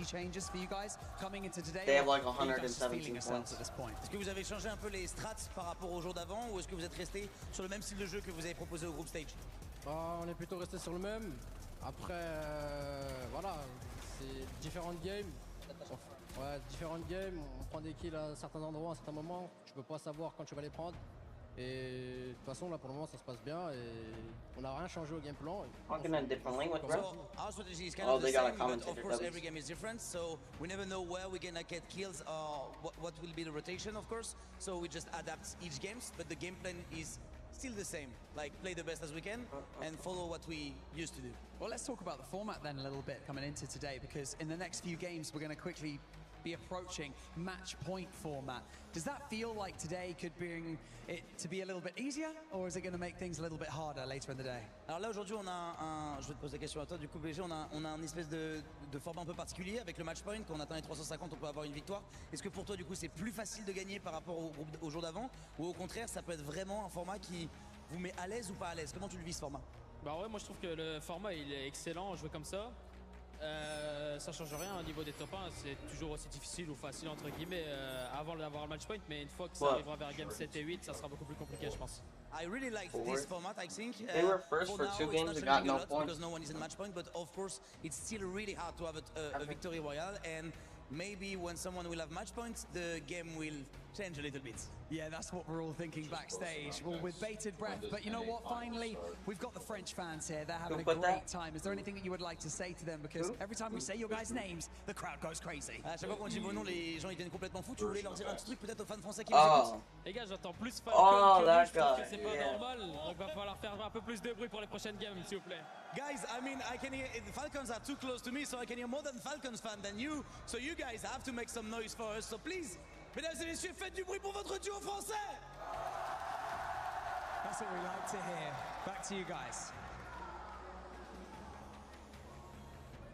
They get like a circle thing as their What's trophy. going on, everybody? Oh, now they're talking to Clix and Savage here. Yeah, now they're talking we are to getting Clix ready. and Savage. Guys, what an incredible moment. It is so hype. I thought finals was going to be hype, but this is on another level. This is not hype. I don't know what you're saying, but NA, yeah. It looks like an EU leaderboard. EU leaderboard. You want to know why? Guess who's not playing? Me. And there's a reason. Yo, like this. he said, guess what? Sav, it looks bad because I wasn't playing. EU's looking real good. How are you feeling about that? Well, I'm feeling great. You know, I think we would do even better if I'm playing, but you know, it's a pleasure to watch EU just absolutely crush NA. Like Click said, I mean, it looks like it's an EU FNCS, to be honest. So nah. Yeah, I mean, I think Brazil and OC also might be outplacing every NA team. So no, it's amazing to watch here in Paris. Yeah. They got to give us time, right? NA's cooking. We're slow to start, but we'll be strong to finish. Obviously, you guys are doing a fun watch party, Clix. You know, I think Faxity's out there as well. He's probably watching you, watch him, watch you. What would you say to Faxity? Yeah, I know he's watching right now, but kind of what Frantic said, it's like he's never been on a broadcast, and the fact that Frantic's on a broadcast for Faxity, it's just like, what are you doing, dude? You know what I'm saying? It's just loser activities, man. Harsh words, Fax. I still love you no matter what. Sav, how are you feeling, obviously, about all of the regions? You kind of touched on it a little bit. Is there any duos or anything that, like, any teams, players that are standing out to you?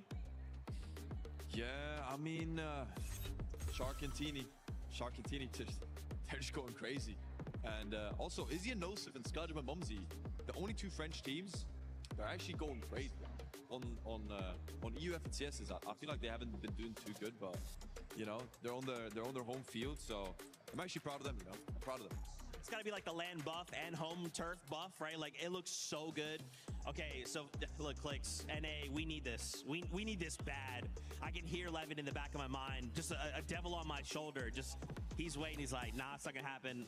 Who do you think, if NA has to win, could win? Who do we? Is it Cold and Rapid? Is it Josh and Iamzo? Like, who could stand for us right now? If it's not you. If it's not me, we're gonna need my duo in Cold and Rapid to bring it home. And I think they could. They're in a nice area. We're gonna need a couple more good games to get there, but I'll be happy if NA wins this land. But the problem is Cold and Rapid, they're gonna hit 350. But can they win a game though? You're gonna be biased. Sav, you think they can hit match point? Yeah, I think they need to pray that the teams that hit it before them, because I think it's, you know, you see the leaderboard, it's most likely they're not gonna hit it first, you know. So I think they gotta pray Shark and Teeny don't put on a crazy show. What do you mean bias? I hear you, bro. Oh my gosh. Okay, finally, obviously, you guys got chat going. You got fans here. You got fans back home. What would you say to them? You got to give them their moment. Give the fans at home their moment. I mean, shout out to EWC for hosting this whole event and putting us all together to be able to just watch and celebrate. And either way, whoever, if NA wins, if French wins, or America, it's a good tournament, and we're here to have a good time. Exactly what he said. Thank you to EWC. You know, this is my first time having a booth, so you know, hopefully we'll be on the stage next time. But yeah, it's you know, it's second best option. I love it, guys. Thank you so much. We'll toss it back to you guys for more EWC. It's crazy, bro. That was the long hold in.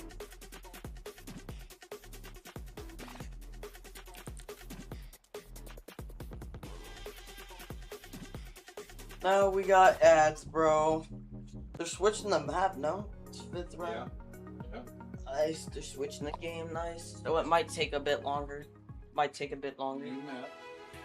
So, heading changes now. Chat, I wonder if I can freeze up real quick. I could. Hold up, chat. I could. I think for like 1 round. While they got ads running. Quick little edit. Yeah, it says build fight starting. Yo, quick little edits. Then we'll go immediately back to it. Oh, it didn't start. Oh, no, it is. Rebuild this for a second.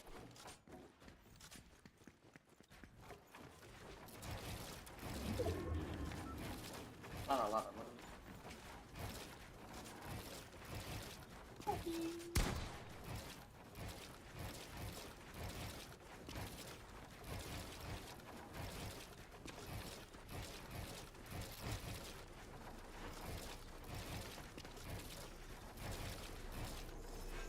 Not a build, Cheech.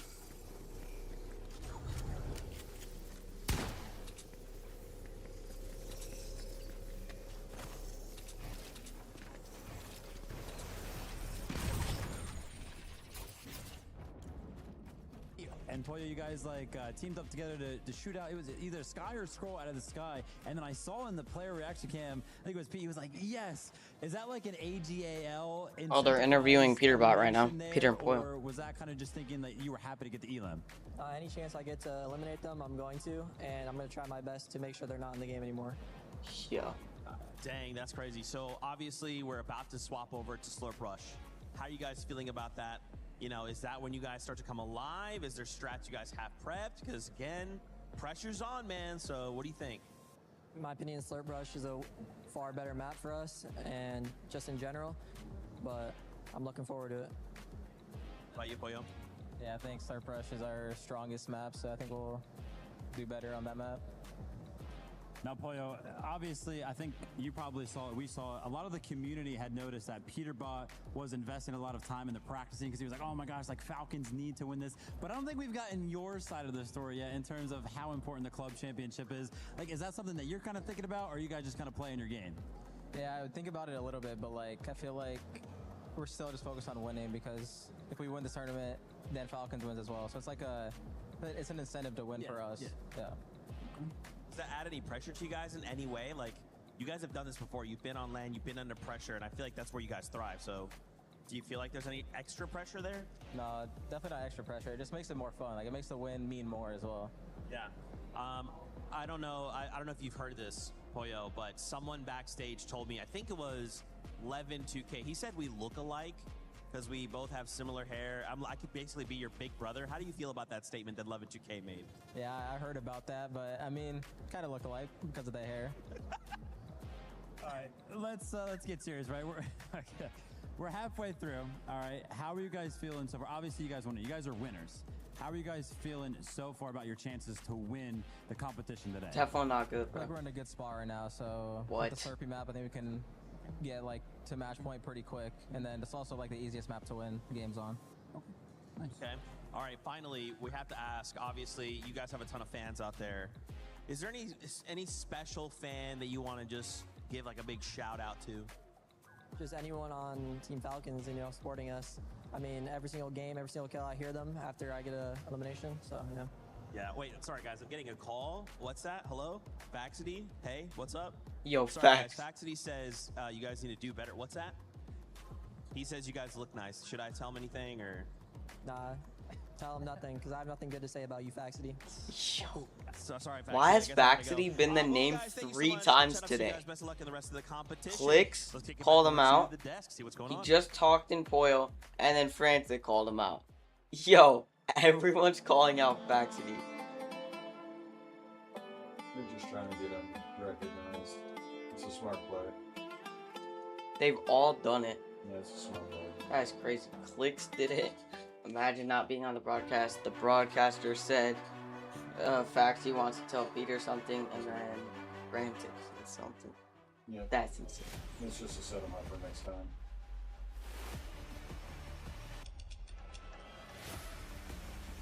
I think we got like 4 more minutes till next game. Maybe a bit longer. Official camera and webcam of Esports World Cup. Nice, dude. There's ads right now. Faxity realizes Fortnite competitive follows almost every competitive creator on X except him. Yeah. And that's how you know you're good. I am here to support Sky and Scroll. We support Havoc. I support Aurora. I'm here to support Foot Esports. I'm supporting Aurora Gaming. My favorite team is Team Havoc by Vitality. We came all the way from Denmark. I traveled from Brazil to see P8 and Edson. I came from Romania. I've been playing Fortnite since I was 6. I'm now 12, so basically 6 years. Me, I play from the beginning. Since 2018, I play every season. I try hard, really, really hard. My favorite player is Shark. Sky is my favorite. J'aime vraiment bien Shark, c'est le meilleur joueur européen actuellement. He's just very aggressive, and I really like that because there's a lot of action and there's a lot of fighting involved, and it's really exciting. We Brazilians, we like to share a lot for our players, so that's why I came here and I go to every single global tournament to root for the Brazilian guys. I'm gonna have to say Sky and Scroll win. I think they're very consistent team. They're like the best team in this lobby by far. And as long as they keep the confidence up, I think they can win easily. Pete top 2 and then Sharkantini top 3. Premier, je dirais Sharkteni. Et deuxième, je dirais Peterbot, Boyo. Troisième, Vico Malibuka. Sharktini on the top. In second, I would put Vico Malibuka. And in third, Peterbot or Coles. Maybe they're just gonna put like a comeback. For me, Cold Rapid, Pixie Sweezy. Yeah, Mom, see Sky Jump. Me also, Cold Rapid are very, very good. Pixie Sweezy and Skyjet Mumsy there. Let's do a top 1. For me, so the Pixie top 1, Cold Rapid top 2, and Monster Jump top 3. Probably first, Charcantini, second, Peter Bon Pollo, and third, Sky and Screw. Hearing people's tier list right Going now. to take over everyone. Edson Malado, só tu dar um piece, maxinho e acabou, pai. Só fazer o que você sabe que você vai ganhar o cup. Tamo junto. My favorite player is Sweezy, and I want to say him, good luck. Shark, franchement, continue comme ça. T'es le meilleur joueur que j'ai jamais vu européen, aussi jeune. Franchement, que du mérite. Let's go, Avok. We believe in you. You're so good. Thank you for playing, and let's win. How we say in French, HVK win. But Shark, just like, don't be scared of any fights. You know you're better, and just go on, continue. You're just gonna probably be one of the best players of all time. I'm here, yo. What's good, Green Dog? What's good, brother? Welcome back to What's good, bro? Championship at We've been live for a little bit. We got next game in. I told you I was gonna be here, and none, no way. Appreciate it, bro. Yeah, chat. Next game should be soon. What happened? Awesome being with you guys as well. It's been fun. I'm enjoying it, and yeah, excited for the rest of the games as well. They've been so good so far. Levin, how are we feeling today so far? Feeling good. Dude, they're taking so long for that team pull it. They're trying to get the next reload map ready. Coming for your role. You know what? You've been killing it. So you know how they have a delay, right? They're still not in game yet, and they think they have like a 5-minute head. So wow, we got a wild chat. We got a wild, bro. They're just yapping. It's a whole yapping tron right now. So in first place they got 250 points. They're 100 points off. They're 98. You have to remember, this is Shark's 98 second points event, off. right? This is the second time he's been on this stage. This is the first time he's been on a stage like this and been in the lead and looked so dominant. You know, so it could end soon, but it also could end late because yeah, I definitely think so. They're the if they get keyed, that can have that they don't get the 100 points required. Skyjump and Momsy though, I want to give those guys their flowers because they have. Dark could still come. All they need is 52 points. The one downside is that they haven't actually been able to pick up a victory route so far. That's going to be obviously the deciding factor here to get this match point finished as soon as possible. And on the lower end of the leaderboard, not quite as good. Lots of NA on there, notice in 11 as well. They might have me added on Fortnite, but like, do I know them and talk to them every day? No. Never heard of that name. They might have me added. I have like everybody added, but like, I don't. They might have me added, but never heard of them. I'm gonna go ahead and take it from here, Levin. I'm gonna go ahead and take it from here. Let's go ahead and scoot you off the couch one moment. You know, as a caster, every chat, I think they're trying to switch the reload map right now. They're trying to switch the reload map. They're giving people time. I'm that big man. Because they've already went over the leaderboard. They already talked to Clicks. They already talked to. They're just. It's already been like 20 minutes. These guys are gonna take it, but then I forgot Peter Bot and Pollo existed. I mean, the way a lot of time. Especially in that match or they're having before, problems like, with something. 7 eliminations just by himself. They're just yapping right now. Those earlier on as well. I think just starting the game off really strongly is going to be really important for these guys. I do feel like they're. I think I added you. I have everybody added. It does seem like they have that sort of unbreakable, unshakable. Let's see who's on right now. We got Green Dog on right now. That sort of aura and try and be calm and cool. We got they do my phone account on right now. In that last game. We got. Jacob, aren't you supposed to be casting, bro? I mean, I was casting, but I honestly, everyone's offline. I'm not gonna lie. 150 people who's gonna scooch me over, right? And then he looked to Levin, and they laughed what I felt like was in my face. And that's something I remembered forever. All love to Levin, all love to Vivid, but I had to make sure to get my get back. Levin, I love you, brother. I gotta go ahead and give you your seat back, my man. I just had to do it one time. The size difference. I mean, I don't know. I'm gonna skim through, but I'm not gonna look. Why? I'm just a curiosity. I probably do. I don't know if I do or don't. I'm not gonna scroll slow. I'm just gonna keep looking. It starts with an S. Yeah, man. Just actually just get off the couch. Yeah, that's C. It's intimidating, man. I mean, a man of his stature. I mean, you don't want to mess around with him. Could have literally just came and set on him. He would have disappeared. It would have happened with me too. I generally don't know, bro. I have 150. But for some of the other duos, right, we're talking about the club championship. We're talking about some of these other everything that's going on here at EWC. AGL. I feel like we're seeing the same AGL that we saw in Survival, which was a bit of a hit and miss. Yeah, and it's really weird to see Sky and Scroll in this position. They're not the sort of team that you typically Senior associate YT with a story team that is about in being this live particular and I LVP. joined. Yo, what's good, bro? Yeah, I've been live for a while, bro. We've officially been live for about 3 hours, bro. And we still have a lot more hours, bro. We're going for like a 5-hour stream, bro. We're watching EWC finals. They're taking a huge break. They're taking a huge break, bro. They've already talked to Clix and Savage. They've already talked to Pete and Poyo. They're trying to change the reload map. We're basically halfway. It's fine. I'm on. But yeah, they're taking a while. They just haven't quite figured out the formula here. Yeah, it's taking a while, bro. But we should be getting in the next game very, very soon. Very, very soon. Yeah, I've been live for 3 hours, chat. I'm planning on going for 5 or 7. And then I'll be playing with people later. I'll be playing with people. I'll be playing with people like after this is over, like maybe 11 or 12.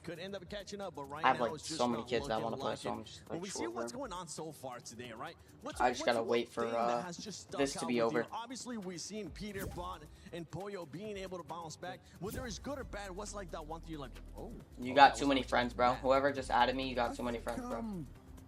The amount of really Can we play Fortnite after this? I mean, yeah, but we got like 4 hours, bro. Look, one thing that I've always said, even with the whole regional bias gimmick that we all do, W's, yes, sir. Yeah, I'll be playing after this. If you are new, please please subscribe, bro. That really helps out. I'm trying to get affiliated, bro. Don't invite me, chat. Don't invite me. I'll be playing later. I'll be playing later. We still got 3 hours left in this tournament. Maybe an hour, maybe 2 hours. I don't know. But yeah, chat. If you guys could, please follow. I'm trying to get monetized on YouTube. We're getting there, bro. But yeah, we got some crazy numbers we gotta hit, but I think we'll definitely hit it. And if you guys could, please use code Chieflin in your Fortnite item shop, bro. It'll help out a lot. W's facts, yes, sir. Yeah, we'll be playing later, bro, around like 11 or 12. Just squads, trios, duos. Just close your eyes real quick. Just act. Lemon, close your eyes. But they're actually taking the longest break ever. There's no way we're still on a break. Just close them. Here we go. I'm gonna scramble them really fast. Ready? I think something might be happening. All right. You may. Oh wait, you had your eyes open the whole time. You did too. Okay, hold this one. Okay. Flick still isn't in game. Jeez, bro. Hold in. Are you I'm trying to figure out what to do for this time. Hold in. I don't want to mess with that guy, so I'm a bit Scary, Jake. What do I have to do? Hold it. Hold this one. Prediction. We're gonna be playing. Yeah, who do you think is gonna win, chat? All right. So you guys have 2 cards. Yep. I want you guys to put it on my here. You know what? I'm actually gonna move over here. Okay. So I make sure you guys actually don't see the screen. Right. Okay. Okay. Face each other. Okay. Well, they want to see it, so I need to. I mean, they should be able to. Here, like, we'll get a quick one. We'll get a quick one. There you go. This is the one that Lemon's gonna be using. That's the one that you're gonna be using. Okay. All right. Now face each other. Okay.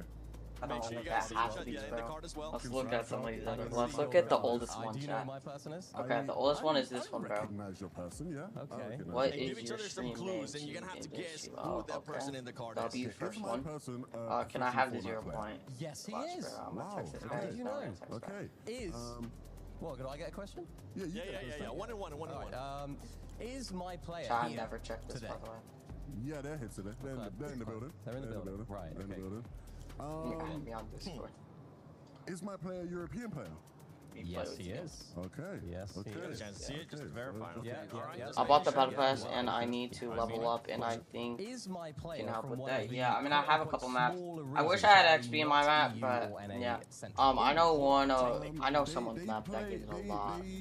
There's like 2 people right now that give the most XP. Originally, from Deborah. Unfortunately, my map doesn't have XP, and it's gonna take a minute. Especially because Fortnite's not calibrating maps right now. Okay, all right. Go on. So that kind of sucks. Which means I can't get XP for like 2 weeks. They're just like, it's gonna take a while for them to update. Okay. All right. Has my player won an FNCS before? Chat, let's keep looking at this. Not an FNCS chump. Not a chump. They might be a chump. Some of these guys are unadded. Is my player? Oh yeah. Does my player look like Zekamus Prime? Ooh. No. Okay. All right. Meaning? Who's winning today? I don't know what team's winning. Hold up. IGL in the duo? Yeah, they're the leader. They're the leader? They're the leader, Okay. yeah. Just somehow figure out. They're always IGL. Io's going on, brother. Always IGL. Yeah.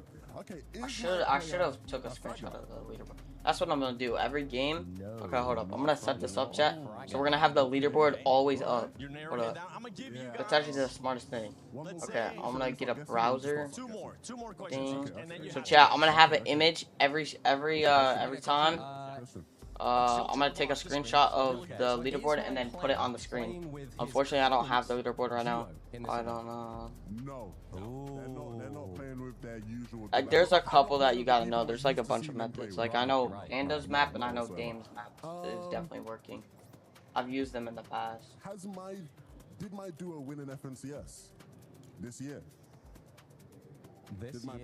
I think it also could be a Fortnite thing though, because like I said, they're not giving too much XP. Like, XP's not working for certain maps. Like, someone calibrated their map, which means they got XP.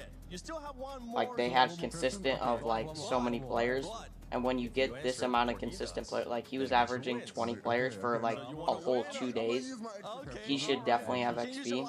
And it's not just happening to him, it's happening to a lot of other people. So it's just a Fortnite glitch. So the XP in creative maps might not be going as like crazy, which that might have been intentional. So people play Battle Royale for XP. But that's why some people aren't making XP videos about their maps, because it's not giving a lot of XP. Because Fortnite might be like lowering it. I know a couple maps that are giving huge XP though. Couple.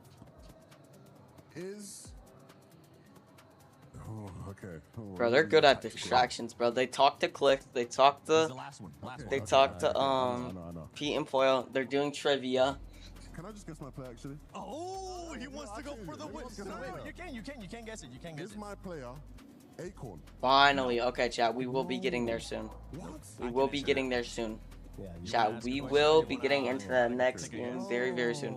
Very, very soon. New Fortnite map, by the way. We are playing the Slurp Rush map, so it is a new map. Not playing with his usual teammate. The blonde threw me chat, off. we're good. I was gonna say, I'm gonna guess Rapid, but he's blonde, isn't he? No, definitely not blonde. Rapid is wrong. Trust Rapid me. is wrong? Rapid is, your player is not Rapid. Yeah, your player is not blonde. Your player is not blonde. No. Sometimes some people would say he's not a player. Yeah. Not a player whatsoever. You just didn't ask, and I'm giving you a hint. Yeah. Where's my hint? I don't get it. Your hint? Yeah, we should be getting there soon. What's my hint? I'm gonna let you look that way really quick. All right, wait, hold on. Do this. I'm gonna let you face it to the camera. Okay. Face the card to the camera. Yeah, face the card to the camera. You get less than a second to turn. That's the biggest hint. Yeah, look at the monitor and then come back to us. Well, he just looked at the answer. Or did he? Or did he? How good is his eyesight? That's the big question. Didn't you say my player was an IGL? Yeah. Okay. My player's an IGL? Yeah. I didn't see the person. That's completely useless. That's why I said 1 second, bro. That's why I said Wait, 1 second. Oh, okay. Alright. Wait. Bro, this guy looks like Shaq. Because you haven't guessed yet. I haven't. I guessed right. Yeah, you gave me a hint. Give me a big hint. Well, not a player. That's not a player. The one. Wait, let's go down from it, right? Not a player. Not a player. Would not IGL definitely not blonde. Would lead his team. But not Definitely a I can't even see who they are. Yes. Like, oh my just goodness. not- Everyone at home is probably laughing at me right now. Definitely an IGL. I don't know. Clicks? Nope. I'll be back at 12. Last one. You said my player Okay, was yes, A? sir. Yeah, we'll probably either the tournament will be done, Is my or we'll player be finishing it up, Lewa or Romero? or I'll be playing with people. No.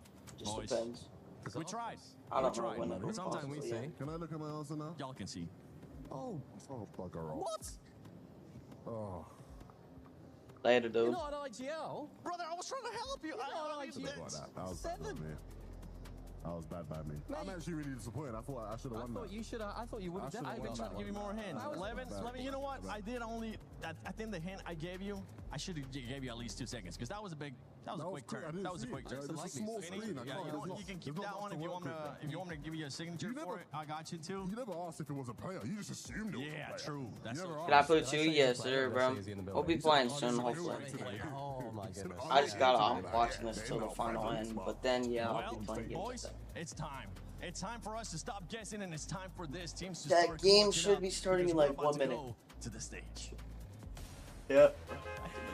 Talk I think Mini was Finally, chat. I think that was like a 30-minute break. It was a long break. Holy. That was a lot of yapping sessions. Chat, I will be taking screenshots of leaderboard soon, so then we'll be able to see what, you know what, Seven has been a fearless leader for all of us at some point throughout this weekend, but we'll have to wait and see what kind of Fortnite abilities he'll be able to sort of lead the charge with. But we're back, Jacob.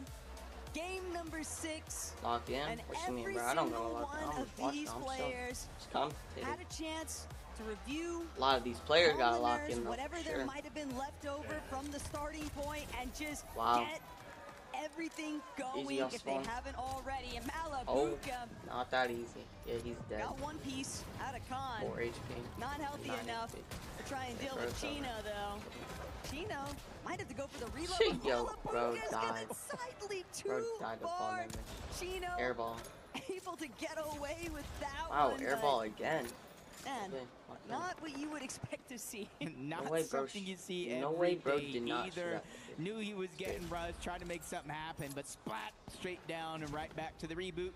As Z-Dog steals away Chino's elimination. He tries to push on over to Josh. Lands yeah, the bro, I don't shot, know what this guy was but doing. Iamzo's there to back him up. This is their actual drop spot. They're not doing any sort of antics here to try to get early game eliminations. They're just trying to defend what is theirs, but there is still not only one team, but a few players towards the outskirts that they have to watch out for. Z-Dog, Goofy, that's going to be the other ones. Faded going ahead and landing some shots onto Goofy, making sure that Josh and Iamzo might have a little bit of an easier shot. Nice on the other skill by side of the map, though, Shark and Teeny continuing the ball rolling, getting a nice knock onto Spinks, and already having their line of sight onto Muzz.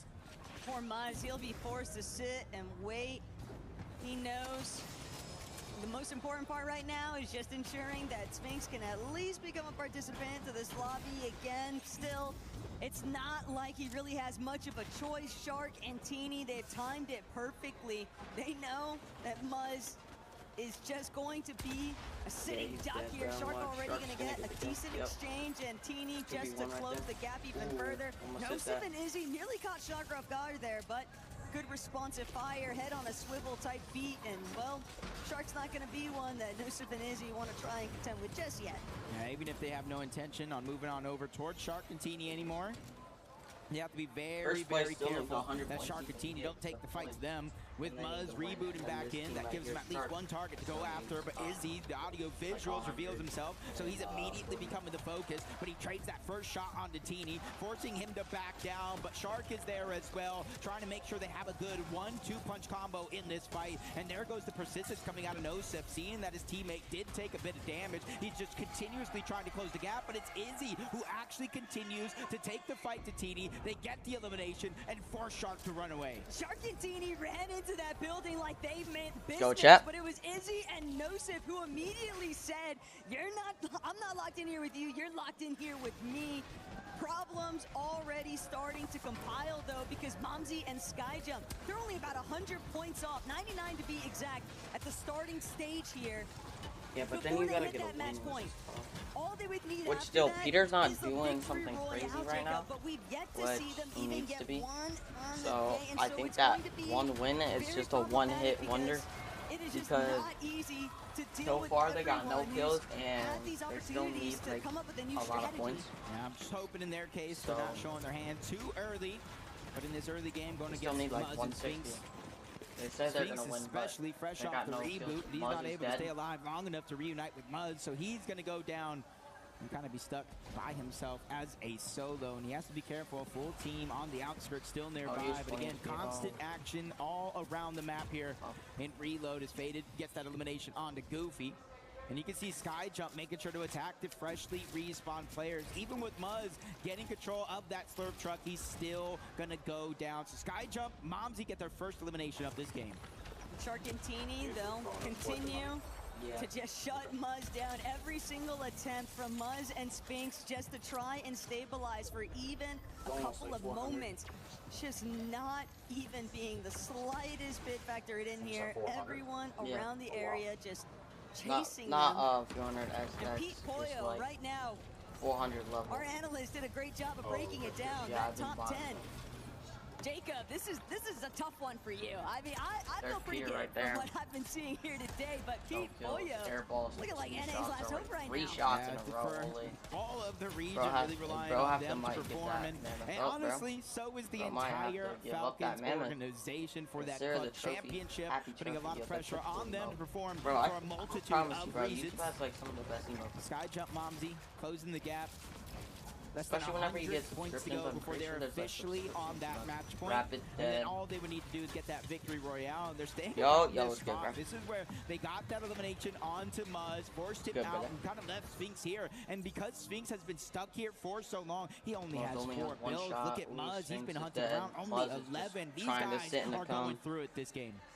And the even bigger issue still is knowing that they're not even that close to each other. It's going to take them so much time before they're even going to have a real opportunity to try and reunite. They're both stuck, huddled away in corners. Shark, one more time, and get Shark another is just going crazy. I think they got 2 kills, 3 kills now. They're about to get this kill right here. It feels like if it's not Shark and this is like 2 kills. If it's not Izzy and no, it's 3. That's 3 kills right there, chat. Another team entirely. Minifio though also getting active. They are in 4th place, but 3 kills. They're finally like doing something now. Because the last 2 games when they were in 1st place, they did nothing. Great, for Sky and Scroll, you're talking about now they got 3 kills. Points. And AGAL definitely going to be rooting these guys on in the secondary half here because they've got a long ways to go before they hit that match point threshold. Yep, and so far another team going for their 4th kill already.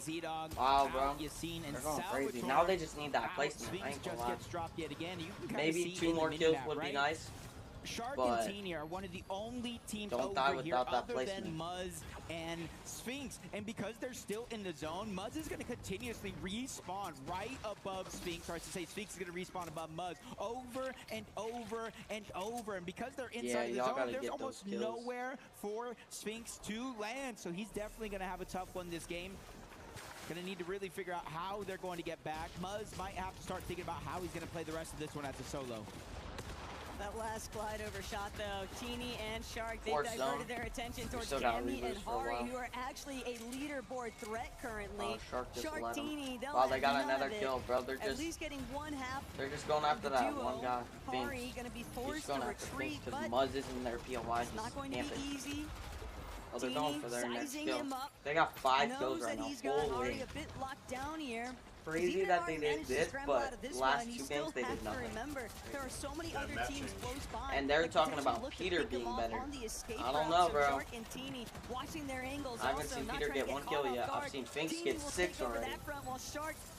I haven't seen Peter get 1 kill yet, by the way. 4 eliminations already. 6. I'm not lying. He's the person that will change. That's crazy. In this position, you can already see it. Now, he cannot die without that placement. That means he only gets like big shot 20 points on the Shark. Unfortunately enough, teammates aren't there to finish it up, but they switch their focus on over to Teeny, dropping him down to 50 HP or less. And they're looking to continue that chase. And it looks like hit for honor. They gotta be careful. Can't just keep the whole lobby in there. Just keeping that bird's eye view over above. Muzz is there as well, so it could be a chance for him to get Shark that to get back in the game. Yeah, they're out of there, but wow. They definitely got a little low. You just gotta make sure they stay for that placement. They already got 6 kills, bro. You don't need much else.